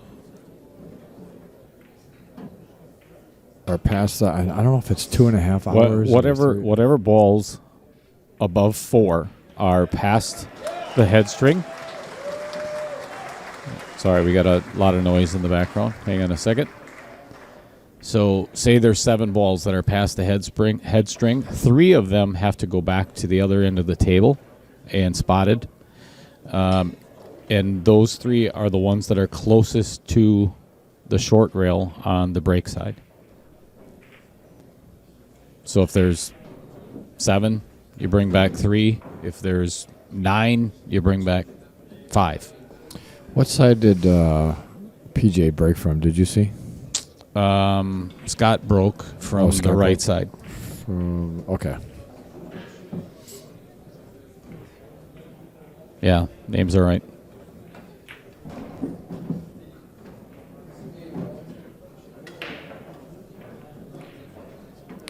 No. Another So foul. he called a foul on himself, which is commendable. So he starts out at -1.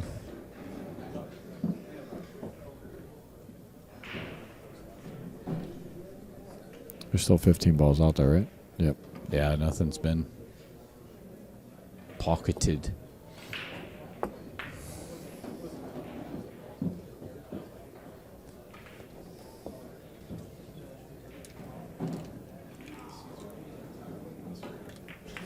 Oh, and that rule is so every 15 minutes, another ball is added to the amount that goes back to the break side, or the rack side. Sorry.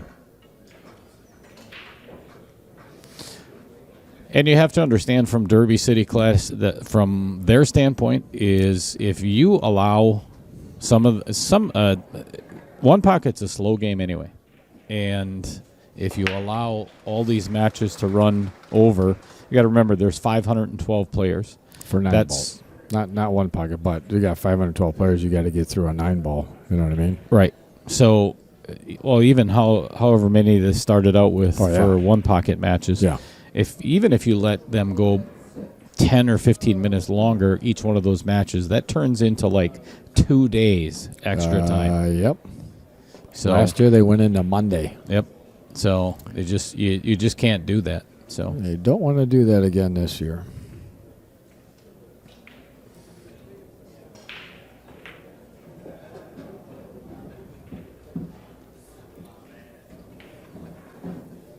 and everybody knows if you've been playing pool for a long time, there are certain players that will slow play you to death on purpose.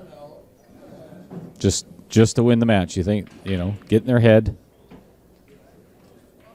Not cool.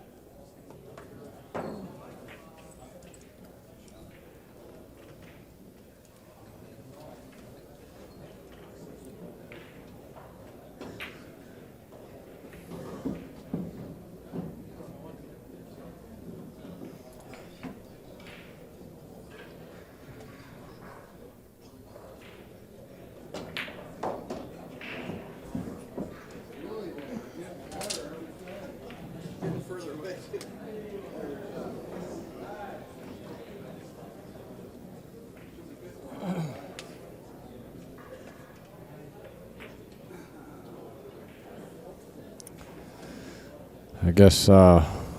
Mike Niver from Oshkosh. No, he's from Sheboygan Falls. Oh yeah. Kohler Actually showed up here today. He's playing a 9 ball, and he ended up finding some action right behind our table. I don't know if that's action or not.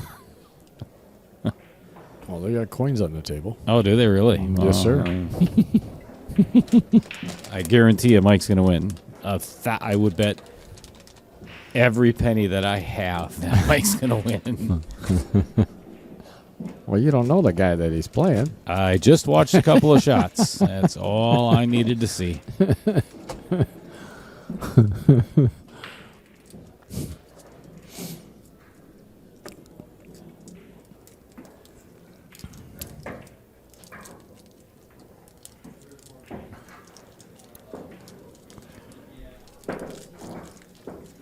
Oh, God, that's fine.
Well, PJ got a good hit on that one.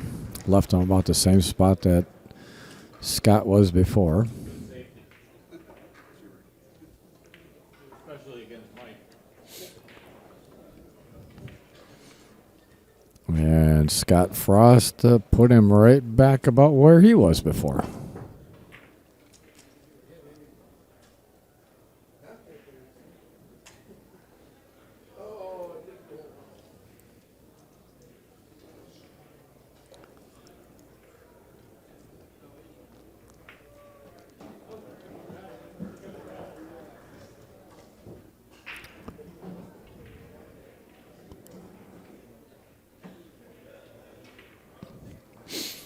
I tell you what, the one thing I do want to say, though, even though this is obviously a very, very slow-paced match, the shots that these guys are taking, you can learn a lot from. If you were to actually kind of watch this and study, if you want to learn about one pocket, from what I heard is that Scott Frost is one of the best, takes the smartest shots and has the best cue ball control with one pocket.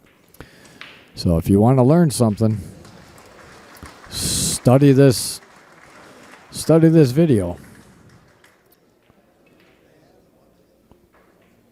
As he's once again probably going to do the same thing.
Wow, what a shot that was. That was very risky, but he just tapped that 4 ball and got a rail. Absolutely beautiful shot.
So what we were looking at there was if that 12 or 14-12 combo was dead, and it looks like it's pretty close, but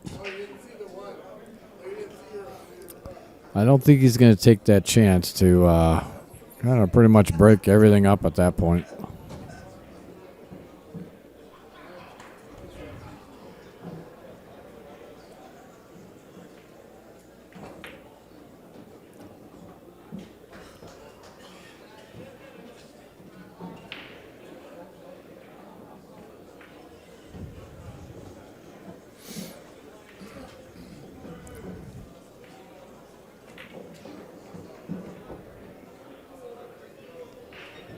Looks like he's going to come off that rail and just try to get that 6 ball out of there.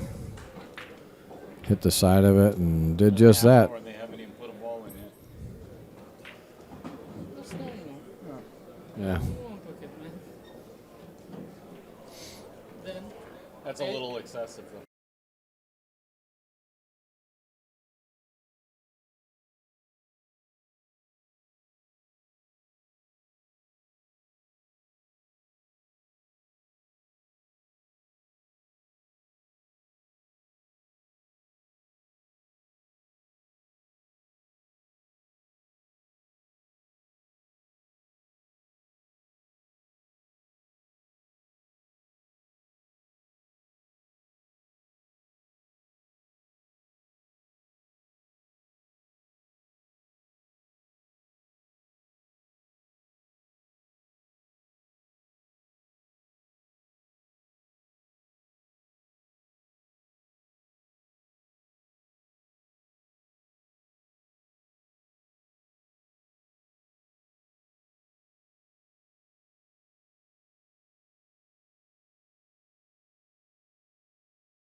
Well, that's going to cause trouble for PJ.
Well, we might be going into fifth game here.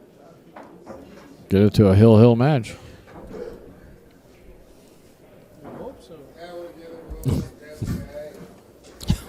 Yeah, supporter Just so everybody PJ over knows. here. Yeah, just so everybody knows, that was not Brian or I saying that. We have Pijus supporter right behind us. It's how do you say his name? Pijus? Pijus. Pijus. Okay. Holy cow! Don't hold that over my head, man. This.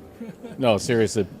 Move it over there somewhere. Yeah, we got electronics over here that can't get. I don't care about that. I don't want to get soaked.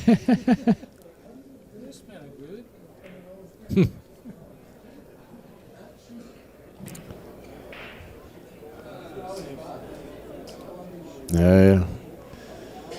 I think he's got 4 now. 2, 4, 6. Yeah. 8. Yeah, he's got 4. He has to bring one up yet. Yeah, he does. Yep. That's why there's 10 out there. So there's 10 out there, and he only has 4 because one has to be brought back out yet. Wow, that was a great shot.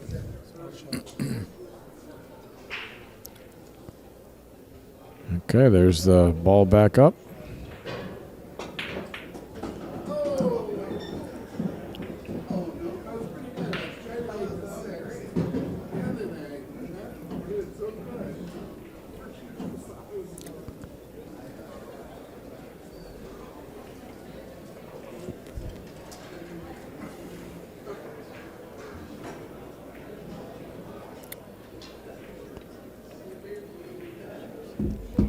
How's that for speed? Very nicely done.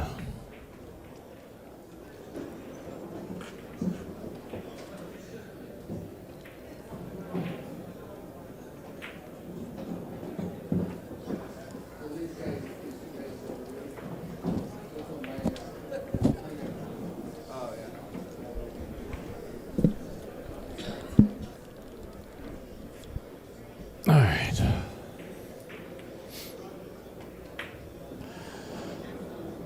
Yeah, PJ just wanted to get that ball back down on that end rail. Very, very smart player. No doubt about it. But they are 15 minutes away from 3 hours. 3 hours.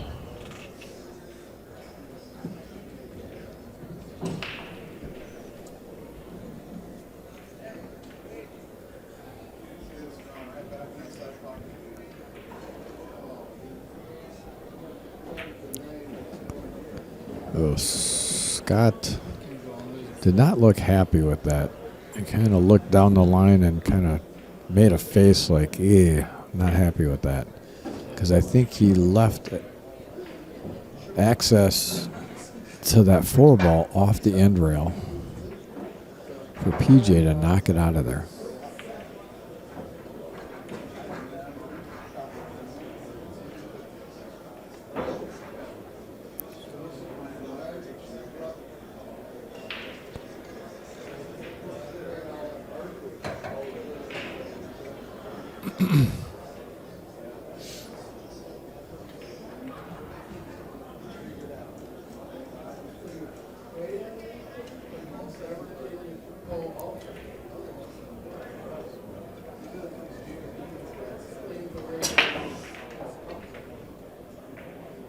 Just like that, but unfortunately that 4-ball stayed down there. Giving Frosty, or I should say the freezer, shot at our bank on the 4.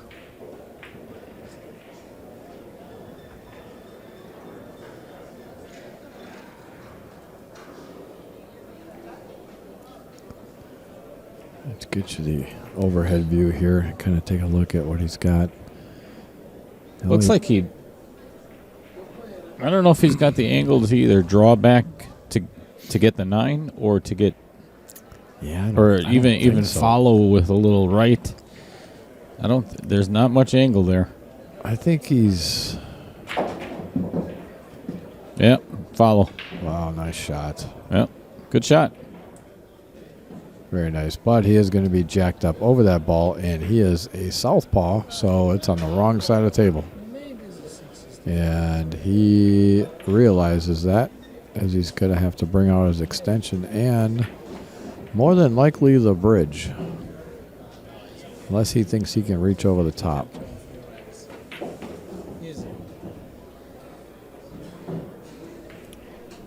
Oh, he can saw off to the side.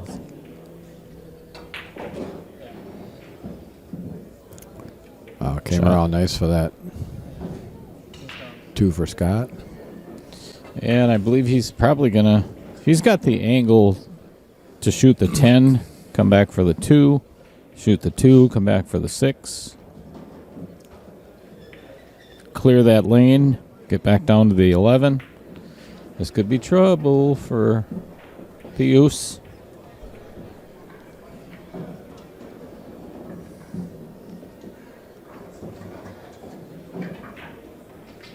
Oh my God. He jawed it. He tried to cheat it just a little bit, and that cost him, I'd say, at least 4 balls. I don't know. Well, he'll get obviously 1, but it's going to cost him 4 balls that he without could a doubt. that he could have gotten, yes. without a doubt. Yeah, I thought you were talking about that now. PJ has the opportunity to make, but I don't really see much here. I don't know if PJ is just going to use that 2 ball. There's no way he's getting that ball out of that pocket.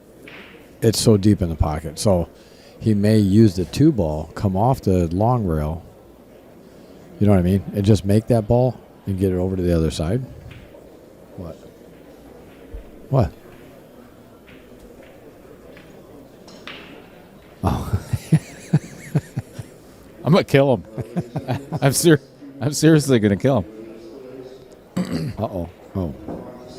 Yeah, Scott is mad that he missed that shot because he had his chance to basically get out. So Scott has 1 more.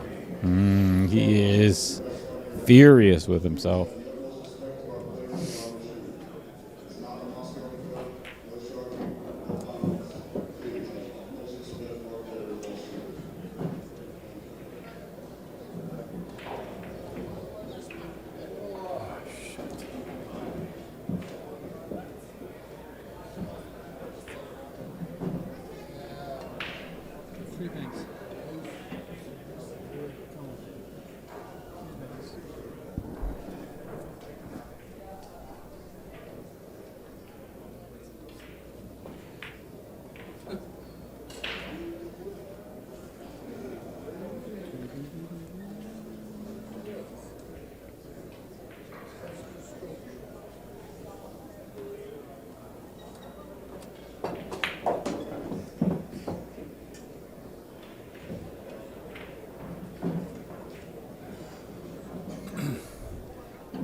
Well, we thought this match was going to be close to being over, and unfortunately,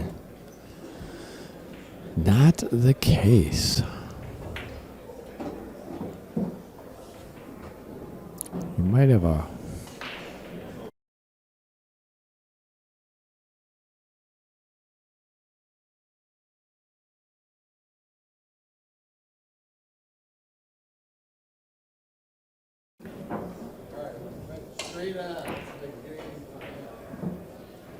All right, uh-oh. That could be possible trouble.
All right, so given that they're past the 2-hour mark, if you see what's happening right now, PJ had to move 2 of the balls that were behind the head string because basically everything is down at the other end of the table. So they had to take 2 balls and move them back down to the other end of the table on the spot to avoid, I believe it's a foul, correct? Honestly, I'm not quite sure. I'm not sure what. These are new rules that were implemented this year for obviously this type of game. And I don't know. I didn't read over the rules, so I can't speak out of turn. I know they're on the website, so We could probably look them up real quick.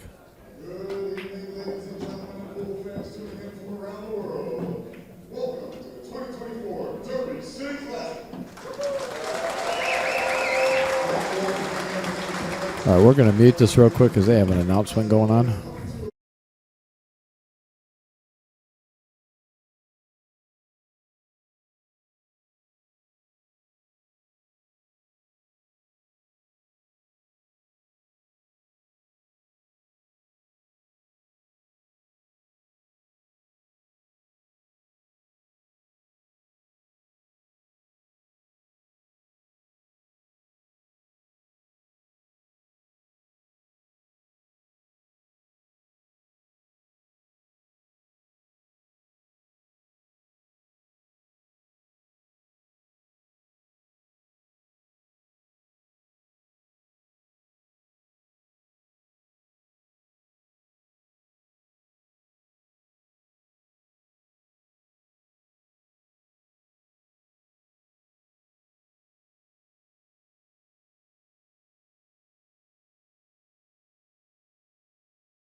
All right, now those announcements are over with.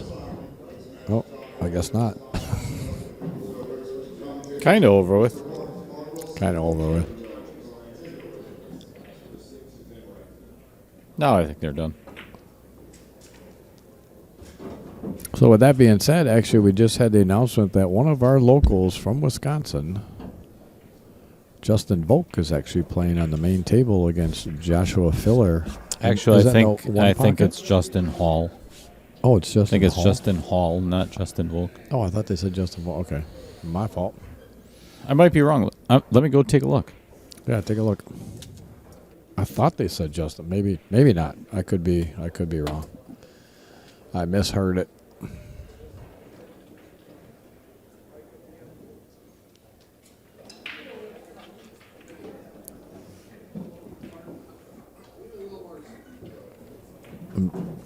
I'm sure I was probably mistaken. I heard it wrong, right?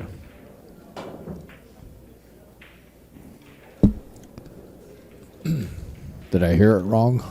Yeah, it's Justin Hall. Okay. Yeah, when he said ring game specialist and everything else, I knew it was not Justin Volk. Yeah, that's why when they said personal. what was the other one that he won? The Texas something? And Yeah. they said Justin. I'm like, I didn't know Justin won that. Nope, he didn't. No, he didn't. It was Justin Hall. So scratch that, folks. No one from Wisconsin is playing Joshua Filler right now.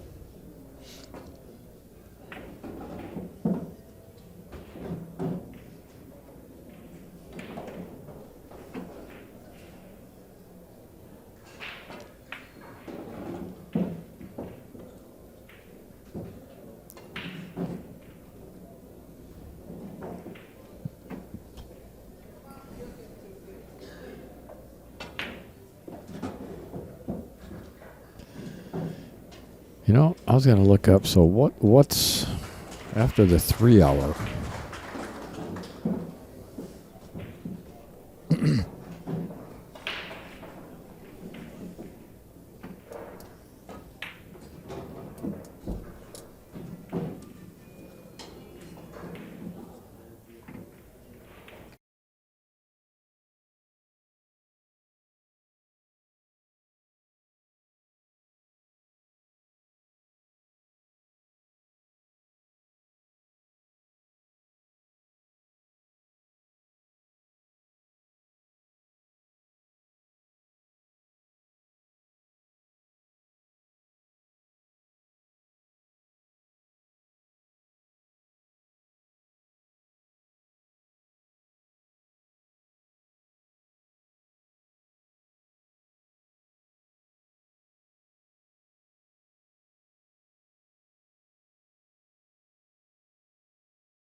All right. I've got to do a little bit of maintenance here. I'm trying to save a video from one of our matches to a thumb drive, and uh-oh,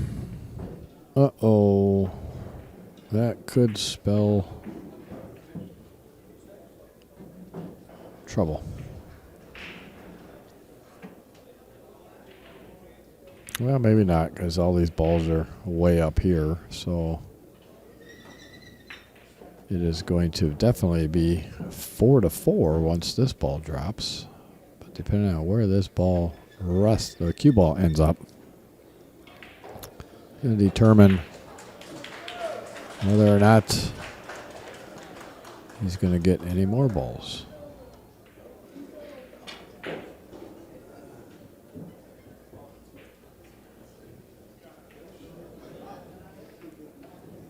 That was very close. Yep, he's in between where he wanted to be. If he was about 4 inches short, he could take the 2 down. If he was about 4 inches longer, the 6 would be a much easier shot. So now he does not have access to the 2, but he does have access to the 6.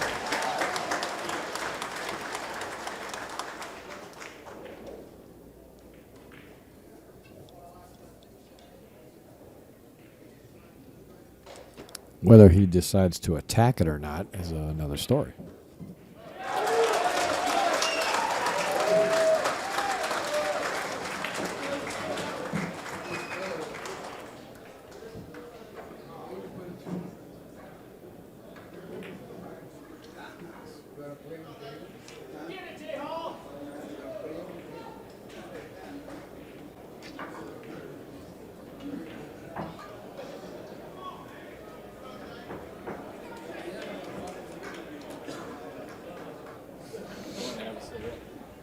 What? Okay. Well, we're on player break because Scott went to go have a cigarette. So we'll be back.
Okay, apparently he didn't. I don't know what he did. But he's taken this shot, and PJ is not here. I don't know if he's realizes PJ is not here. Well, I guess either way, it's really... Oh, there he is. Okay, so PJ went to the bathroom. All right, so he is back, so...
All right, that was a huge error from Scott in scratching.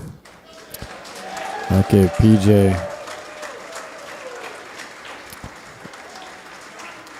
a huge opportunity, but now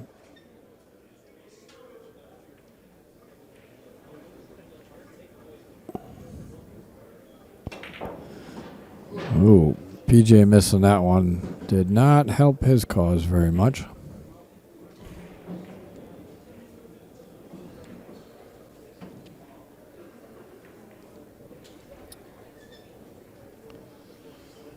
I don't know if Scott can see this 13 ball or not. I think he can,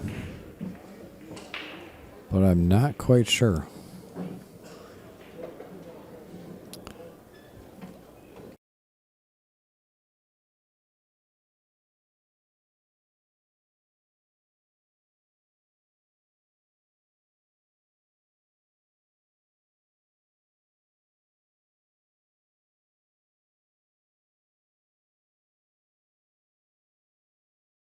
Yep, he could see it. 6-4. Scott, I don't know if he's going to be able to get. Yeah, it looks like he should be able to get that ball out of there.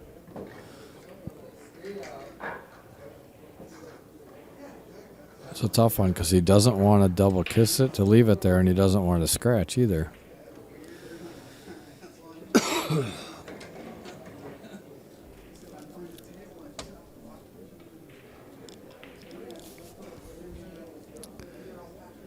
Take a look at the overhead here and see. Well, see, that ball is outside the pocket. I wonder if he can go straight at it. It looks like he's going off to the side of it.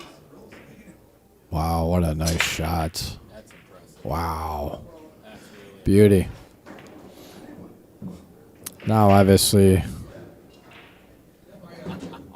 he's gonna take that ball and kick it back over by his pocket over there.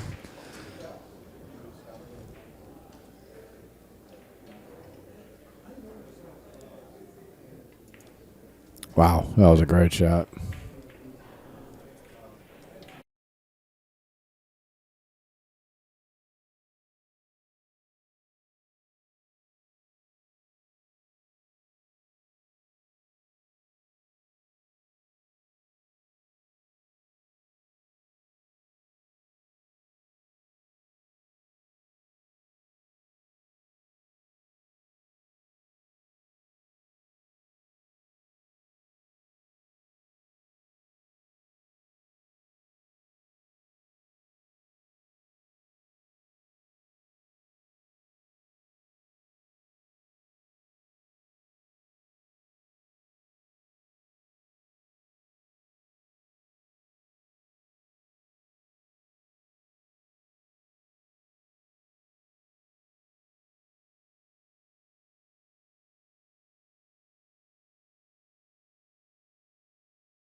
Oh, that was almost a major mistake. He did not want that ball to fall because if he did, he would have given Scott an opportunity to cut that ball in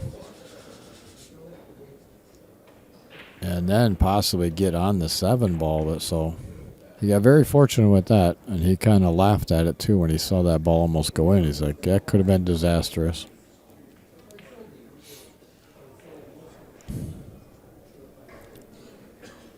So Scott's going to probably come over the top of this 7 ball. Got it. And make that ball. Wow, what a shot. 6-5. And now he can make this 6 ball. This 6 ball will go.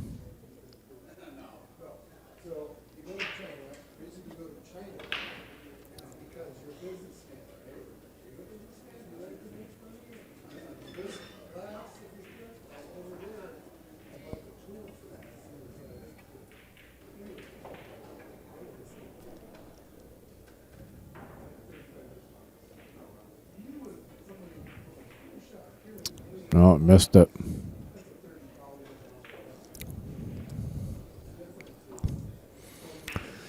Missed it. 6-5. Now PJ can come over the top of this.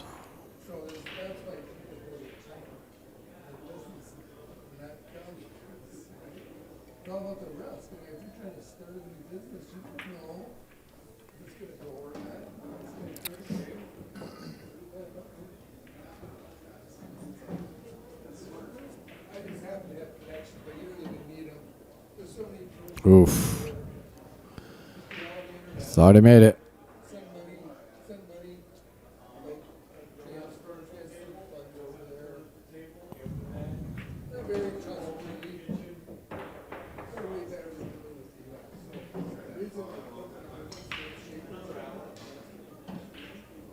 So the referee just came in and let them know they're at the 3-hour mark. And that's Scott will have a turn at the table.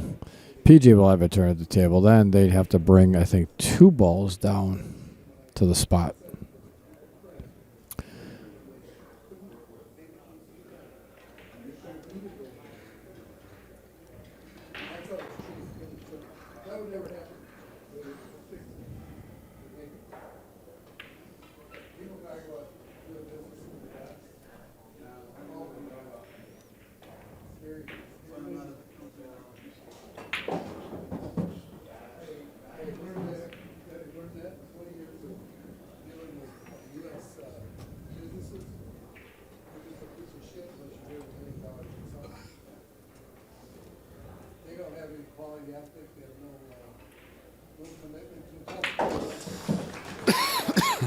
It's very loud.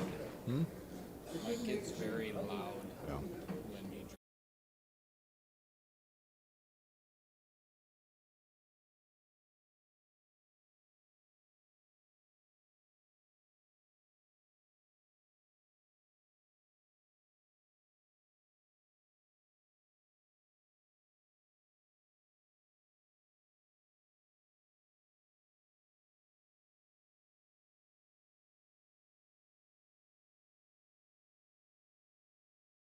Okay, so yeah, now they have to bring 2 balls down to the end of the table. And Scott had to take a bathroom break, so we'll be right back.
Okay, Scott Frost is back in the house.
Scott tried to make the 2-railer.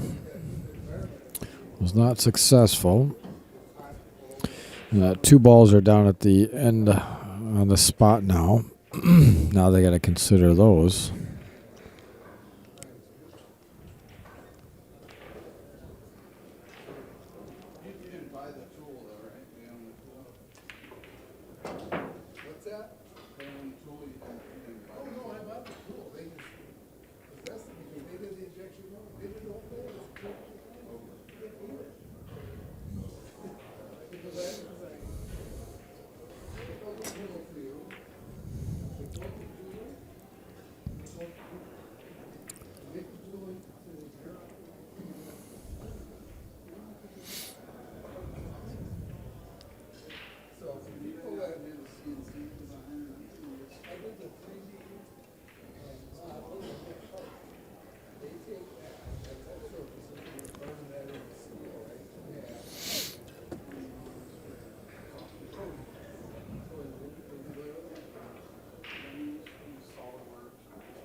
There's not really much that can be said at this point. Obviously, you guys know the pockets that they're going for, and now it's just a cat and mouse game here.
Wow, look at this shot. So close, so close. Scott taps the table saying, very nice effort, very nice effort.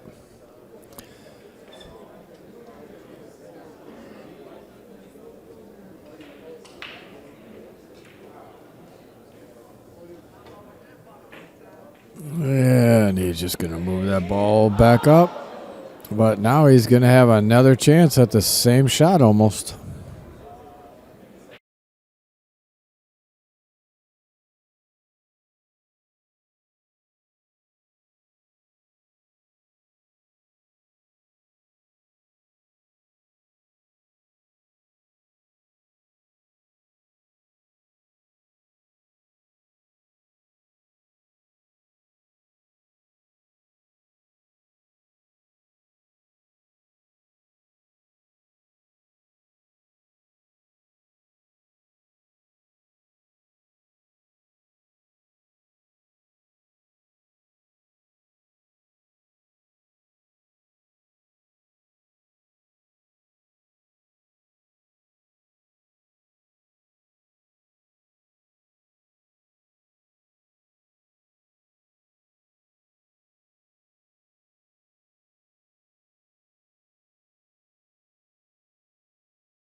All right, folks. So we are back, and we have a special guest commentator that came in the booth to help kind of explain some of this stuff going on. He's actually good friends with PJ.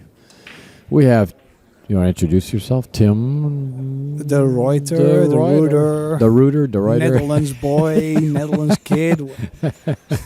There's many names. Roto Rooter. Apparently nowadays, everything works, you know. Roto Rooter. No, P.S. is my roomie. Oh, really? Yeah. So He seems like a really cool guy. No, I mean, I don't even remember the last time he actually had an argument with someone. Really? And I've known him for minimum Really? 7 years, 8 years. So Wow. no, he's just very easy to deal with, and He seems like it. I mean, he's not getting. I mean, you see no emotion out of him, which is a good thing. You know, he doesn't get mad. this is actually. Oh, It was close, but was tough to beat the kiss on that. yeah. So That's why he probably got a little sensitive with the QL too. right. PJ is up 6-5 right now, and they've been warned for the 2-hour, actually the 3-hour rule. Hey, I mean, the thing is, Piers already beat Alex Pegolian yesterday. Oh, really? Did he really? Yeah, and I seen it. Wow. And really, I said the way he's been playing, and I've already called it before. He's been playing good in the banks. Just lost to Joshua Filler and Jonathan Hennessy. It was super close. Like, he's been striking the ball so good that Has he really? I'm like waiting for him to go far. Well, So he's I wouldn't be only 20. Someone says he's only 25 years old. 26. Wow, good for him. Yeah, that's what I'm saying. Like, he's been learning a lot. He's been grinding very hard. And I wouldn't really be surprised if he comes back from this too. He's done the same thing yesterday. The only thing is, tell you. Scott might be slowing down a little bit because of the time. Yeah. That is one of the things I'm not really familiar with so far. Uh-oh. No, Oh. it's good. Well, it's going right towards that side pocket. It was pretty close. Just wondering if that one ball goes to his corner. Oh, no. Oh, it says, yeah. That makes a big deal because you can bang the 15 and get the cue ball doubled up Right. and not make the 11 or the 1. So that's pretty big difference. On the other side, I probably would bang the 15 to my side and Right, get the cue ball get to it the down. short rail. Yep. But you can't leave any bang. Right, You, well, got to make it sure it gets to the long rail. You at got to least, get to the opposite rail, or yeah. close to your corner. Like, you can't really leave it open for your pocket. He's going for... Okay, so he's... I mean, I don't know, this 15 ball. I think he left the 15 ball. No, I don't think. No, this is the reason why he didn't.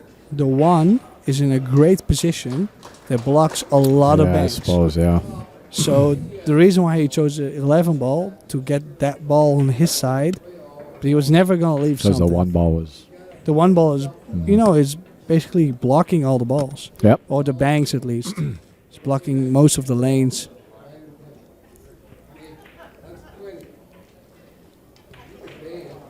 Brittany's sitting in the booth?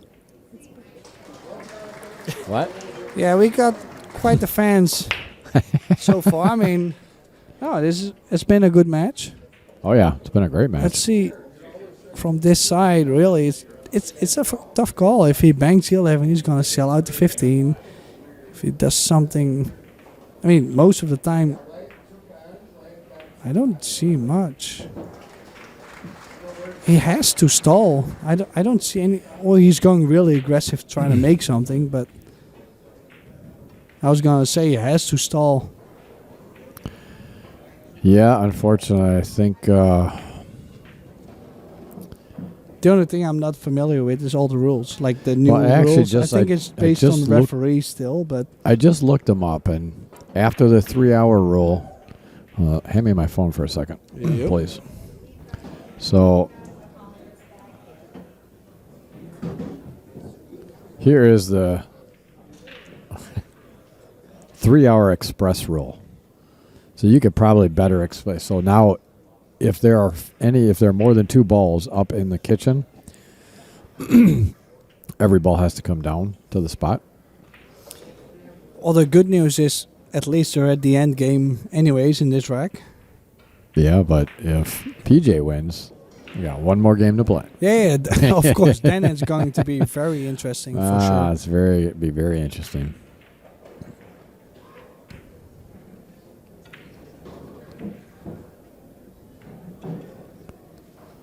You All know, right, so this they is gotta bring so that- tempting. They got to bring the 7. I thought they had to bring 2 balls down.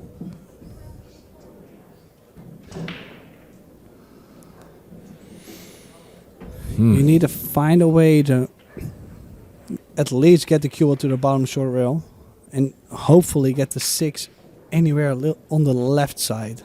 And by left side, I'm saying get near the center pocket.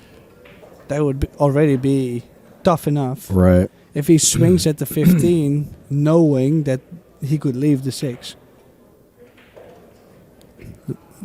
It's either that, he could play the ball count. Still, he's 6-5 up.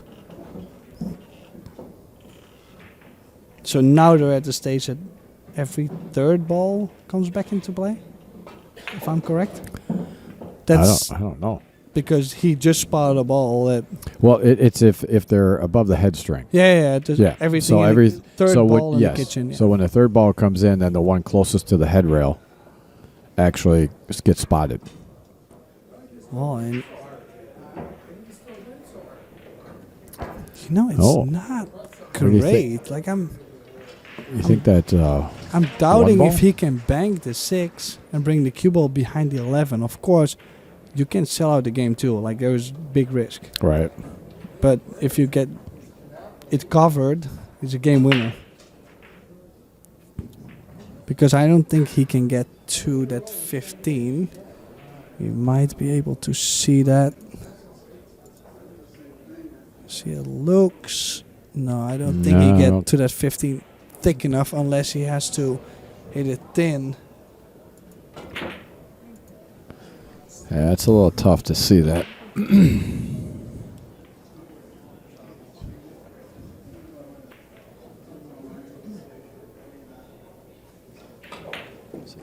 Yeah.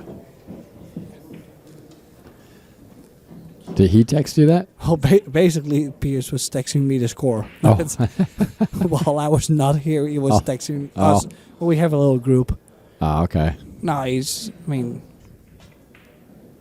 don't think I have ever had such a good roomie as him. Really? Yeah, really. It's just easygoing, very easygoing. The only thing is he's left a 2-railer here. Guaranteed Scott's going to shoot that. Oh, needs a good nudge. Oh, and he gets a rub. Oh, and he actually got... Oh, he got a good rub on that. On the other side, there's not really a big worry for PS2. Like, play the score. Right. Even if it gets 6 each, it doesn't matter. Like, you're still right in this game. Yep. Just depending you think he can get that ball out of there with some spin? He just doesn't want to scratch, obviously. Oh, the thing is... So he's going to just make that ball. He played some small double case on that. All right, so tied 6-6.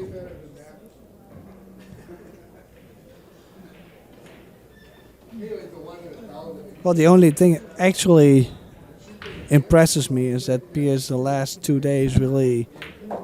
He woke up a little foggy, didn't really feel great, he got a little sick, so... Oh, did he really? And then still, even though he felt sick, he was beating Pechauer yesterday. But he's been spending a lot of time, I've seen that, on playing these games.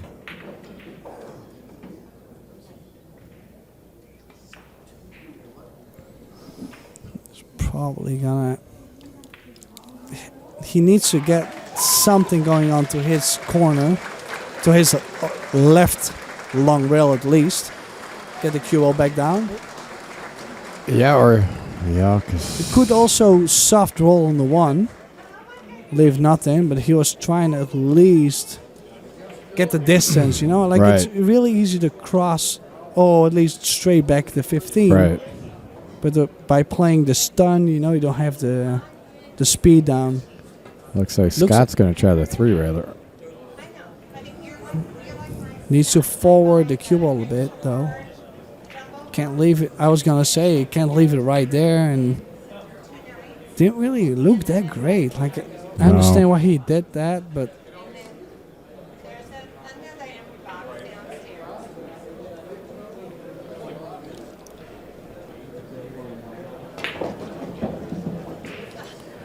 Wonder who won that one.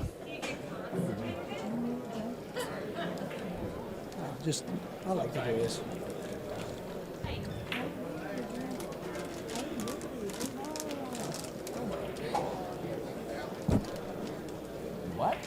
There is a big bank here, though. Cue ball behind the 11. I think it's there.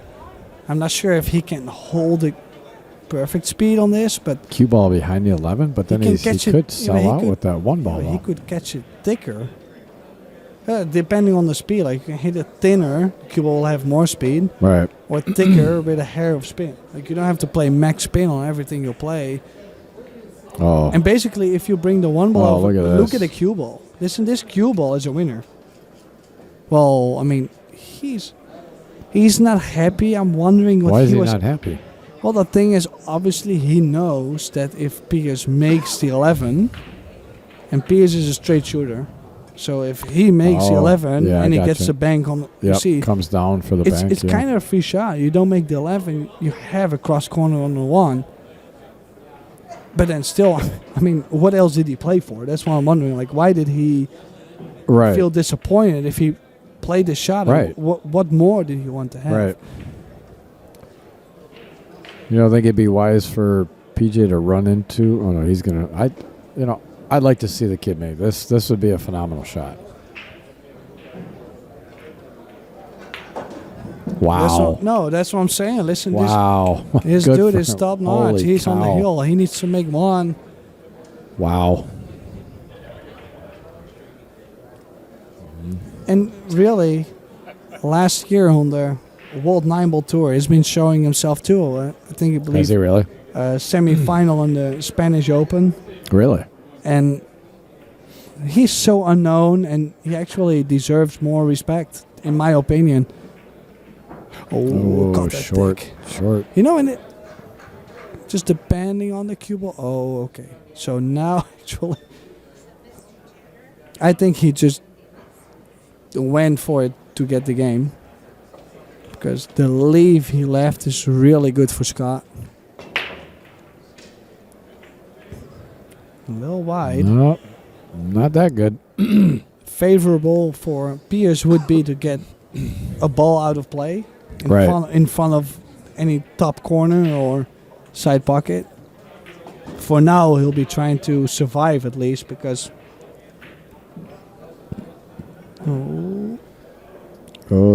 doesn't want it to come back too far. Oh, he might be in trouble here. Shit, yeah, he really left it. Oh. I mean, you kind of have to straight back this and draw right back for the one in the same corner. You have to. If you don't make it, I mean, it's free. Right. You have to. Missed it. Oh, it's a very firm. Look at the cue ball as well. Yeah. Oh, and look what he's left. Oof. Oh. PJ smiling. Yeah, I'm wondering. I'm starting to wonder if he can hear me. No, he can't. I might be talking too loud. There's too much crowd noise.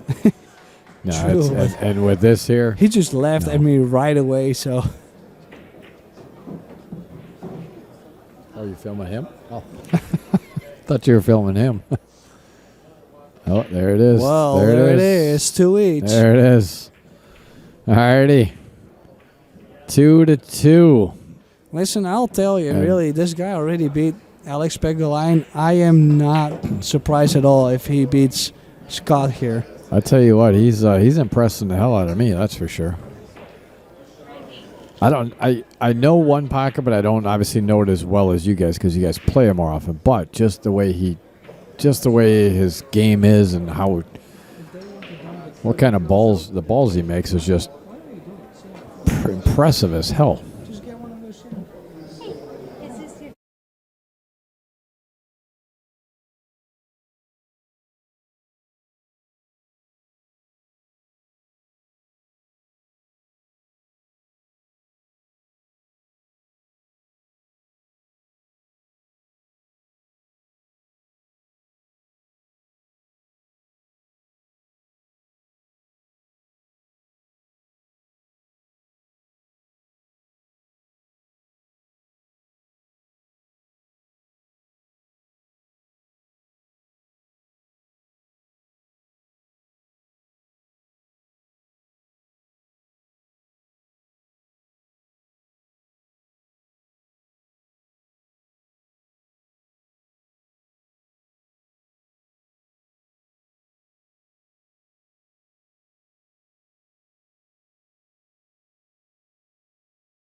All right, we are back.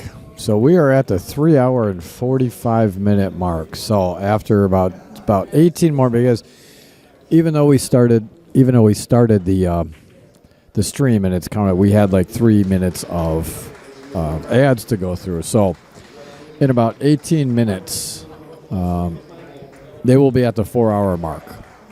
At that point, whoever is leading in ball count actually wins the match.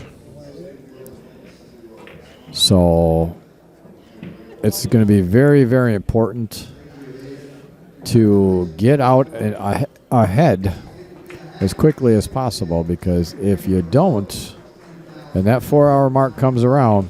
Well, the only thing I'm wondering, what happens if they are even? I mean, what? I guess the next person that makes a ball.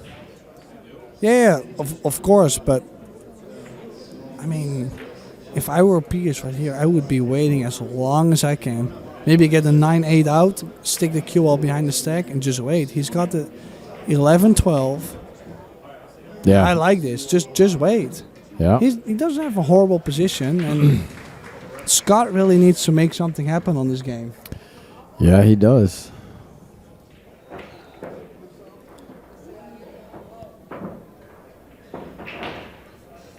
Well, the only thing, he's looking at making the 13 because there is no shot on the 12.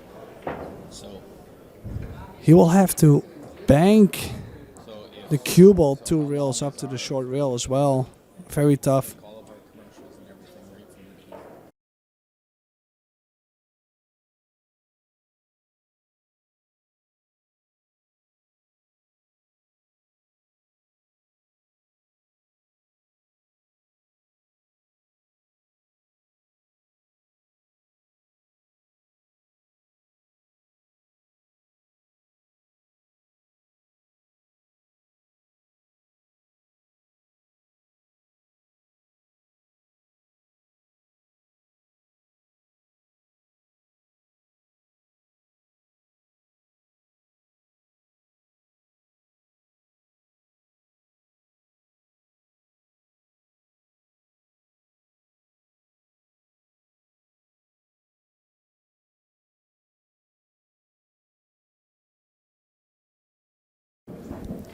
No, as I actually said before, is yes, this is a very long match. But I tell you what, if people want to learn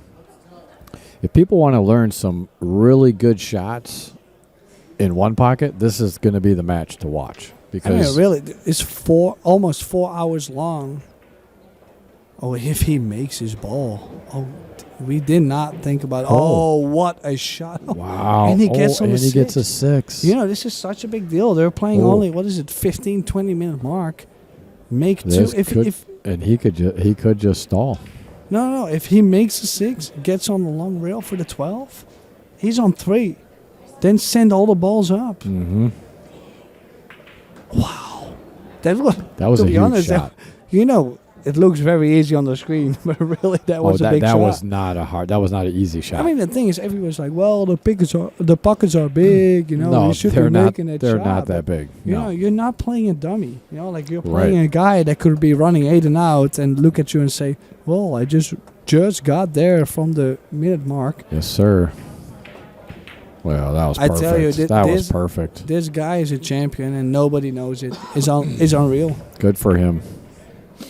You know, these are the kind of guys that we need more in the pool world. You know what I mean? He's a great character too. You know, Right. It's not just him. It's just he'll take pictures with anyone. He always takes Really? time. You know, I mean, I haven't known him. Yeah, just like this always. Well, he's gonna make the 12 here. I think it's gonna be very tough for Scott. I mean, if you look, it depends on how strict the tournament that's just gonna be with the time. Yeah. But I don't really see. But yeah, look at his picture. He was happy to take his picture. He's like, oh yeah. No, I mean, I know them both. You know, but they both play good one pocket. Oh, so absolutely. I'm actually sad that I showed up a little late for this match, but From what I hear, or what I've heard throughout, you know, just playing. I've only been playing pool again now for like 9 years, but every time you hear one pocket, you always hear that Scott's name come up, that he's one of the probably elite to play the one pocket game. You know what I mean? Yeah. So now What's happening? Like, do you know the rules? Like, what's happening? I think.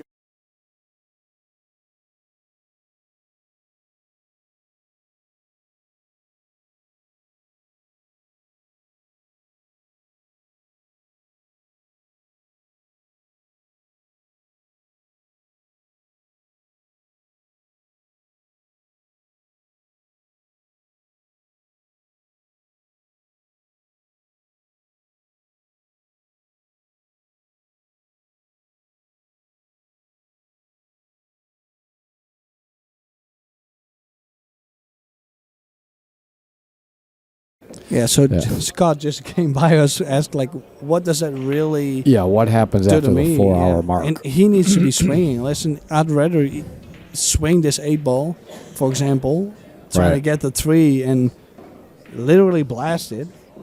Because if you get at least 3 each, there's a game, right? Right, They exactly. They can't stop it. So, Wait, this. well, on the other side, Oh no. no. Pius got Pius 2. has Pius 3. got 2. I thought he had 3.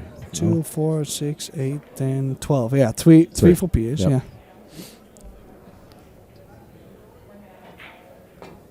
Oh. Wow, what a shot! Well, he played a very aggressive cue ball. Like he's left it open, really.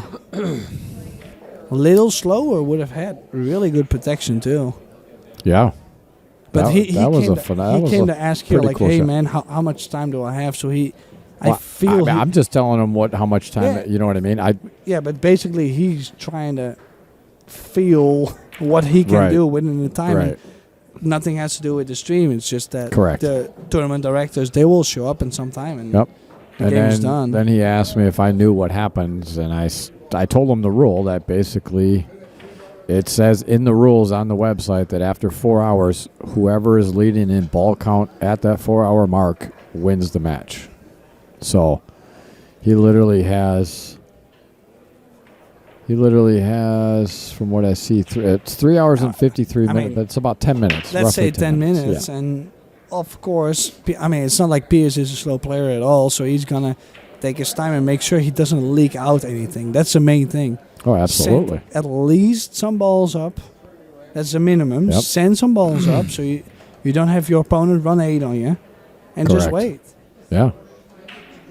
So they have to, yes. If 3 balls are up in the kitchen, that one has to get spotted now. And depending on when this ref comes up, I have a feeling that once Scott sees that ref come in, he knows that. Oh, did he come in? No. I'm just saying when Scott sees that ref come in. I mean, this is. I mean, it's a reason why. Yeah, I mean, Scott is.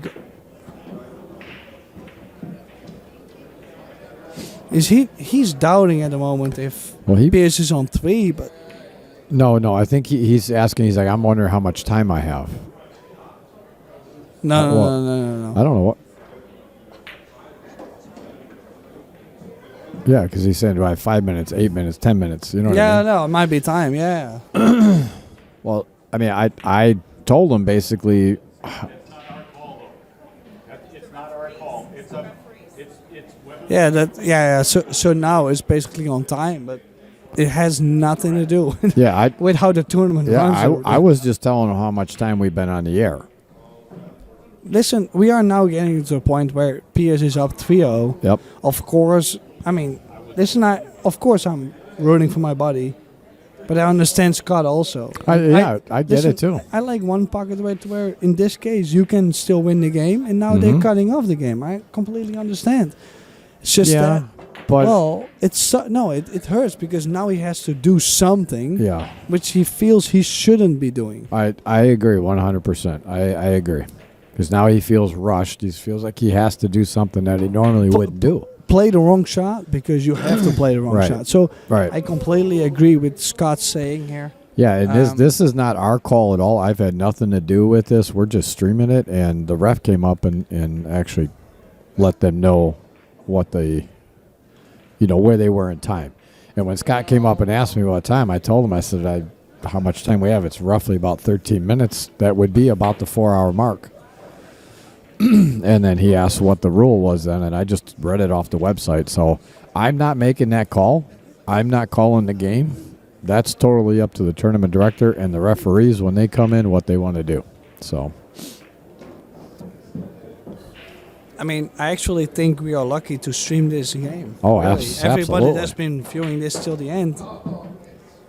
Yeah. No, really, from the beginning, everybody would be thinking, oh man, Scott Frost is overrunning Pijus Labutis. Mm-hmm. People don't know Pijus Labutis, trust me. No, obviously not, because he is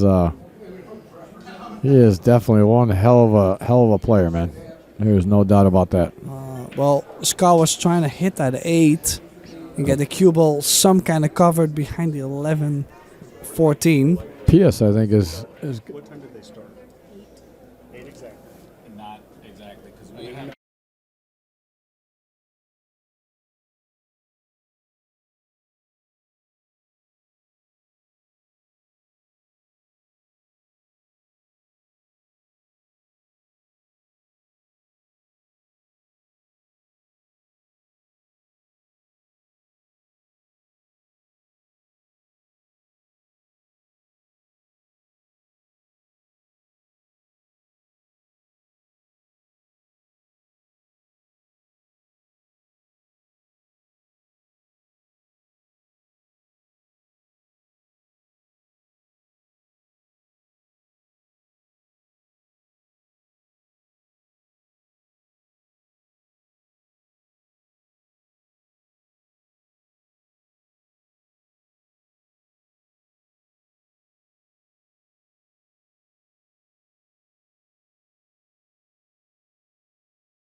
We're just going to let them figure it out, as I want nothing to do with it.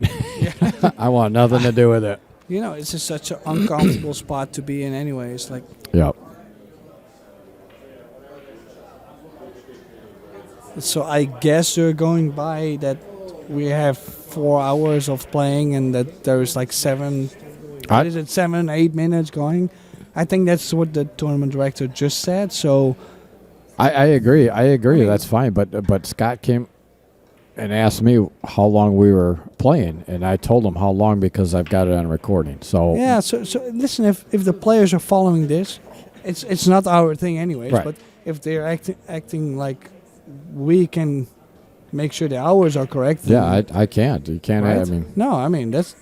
I'm not the tournament director. I'm just streaming. I'm glad. No. Right? Hey, shut up. I love run a lot of tournaments, asshole. Oopsie. Oops. Sorry. I mean, butthead.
All right, back to the action. So that ball has to get spotted. And PJ is up to the table, and You know, it's just tough. You know, like I know Scott is really battling the time right now, and listen, I'm not bashing anybody. yeah, But with this system in the tournament that they just put up to, right. Right. It's very tough and doesn't have anything to do with outer points. Well, and that's why I don't want him to be mad at me for telling him how long he was on the stream for, because I haven't, I just told him approximately, it wasn't the official time. He just asked how long was the stream been going and how long we've been playing. I told him how long they were playing. Well, at least we have a tournament official right here, Right. right now, so he's going to be basing on what's going on also. Right. But, Pijus is doing a good... I mean, it sounds strange. Of course, I'm biased a little bit, but Pijus is doing what he's supposed to do. And the only thing is Scott has to do something here. If he makes his 7, by the way, he has... I was going to say he has to wing at something. He just didn't. Yeah. Man, that was close. I was going to say if he makes it and he gets the 1 or the 15 down table, then, something then it's a different could be story. funny. Yeah, absolutely. But I completely agree with him. I would never agree with this kind of shot. But right now, I completely agree that he did it. I mean, people don't know how it feels being under a clock or playing with a shot clock at all. But people get kind of very upset. Oh yeah, he ginned it, really. I mean, he was not even scared to swing at it, and he's got perfect. He's on 5, needs a 7. If he gets on the 15, there's no chance Scott can win from here. If, All right, 6-0 in favor of Pijus.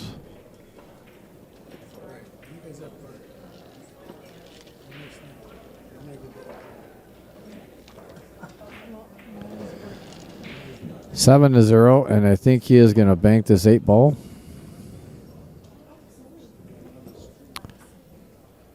Is it?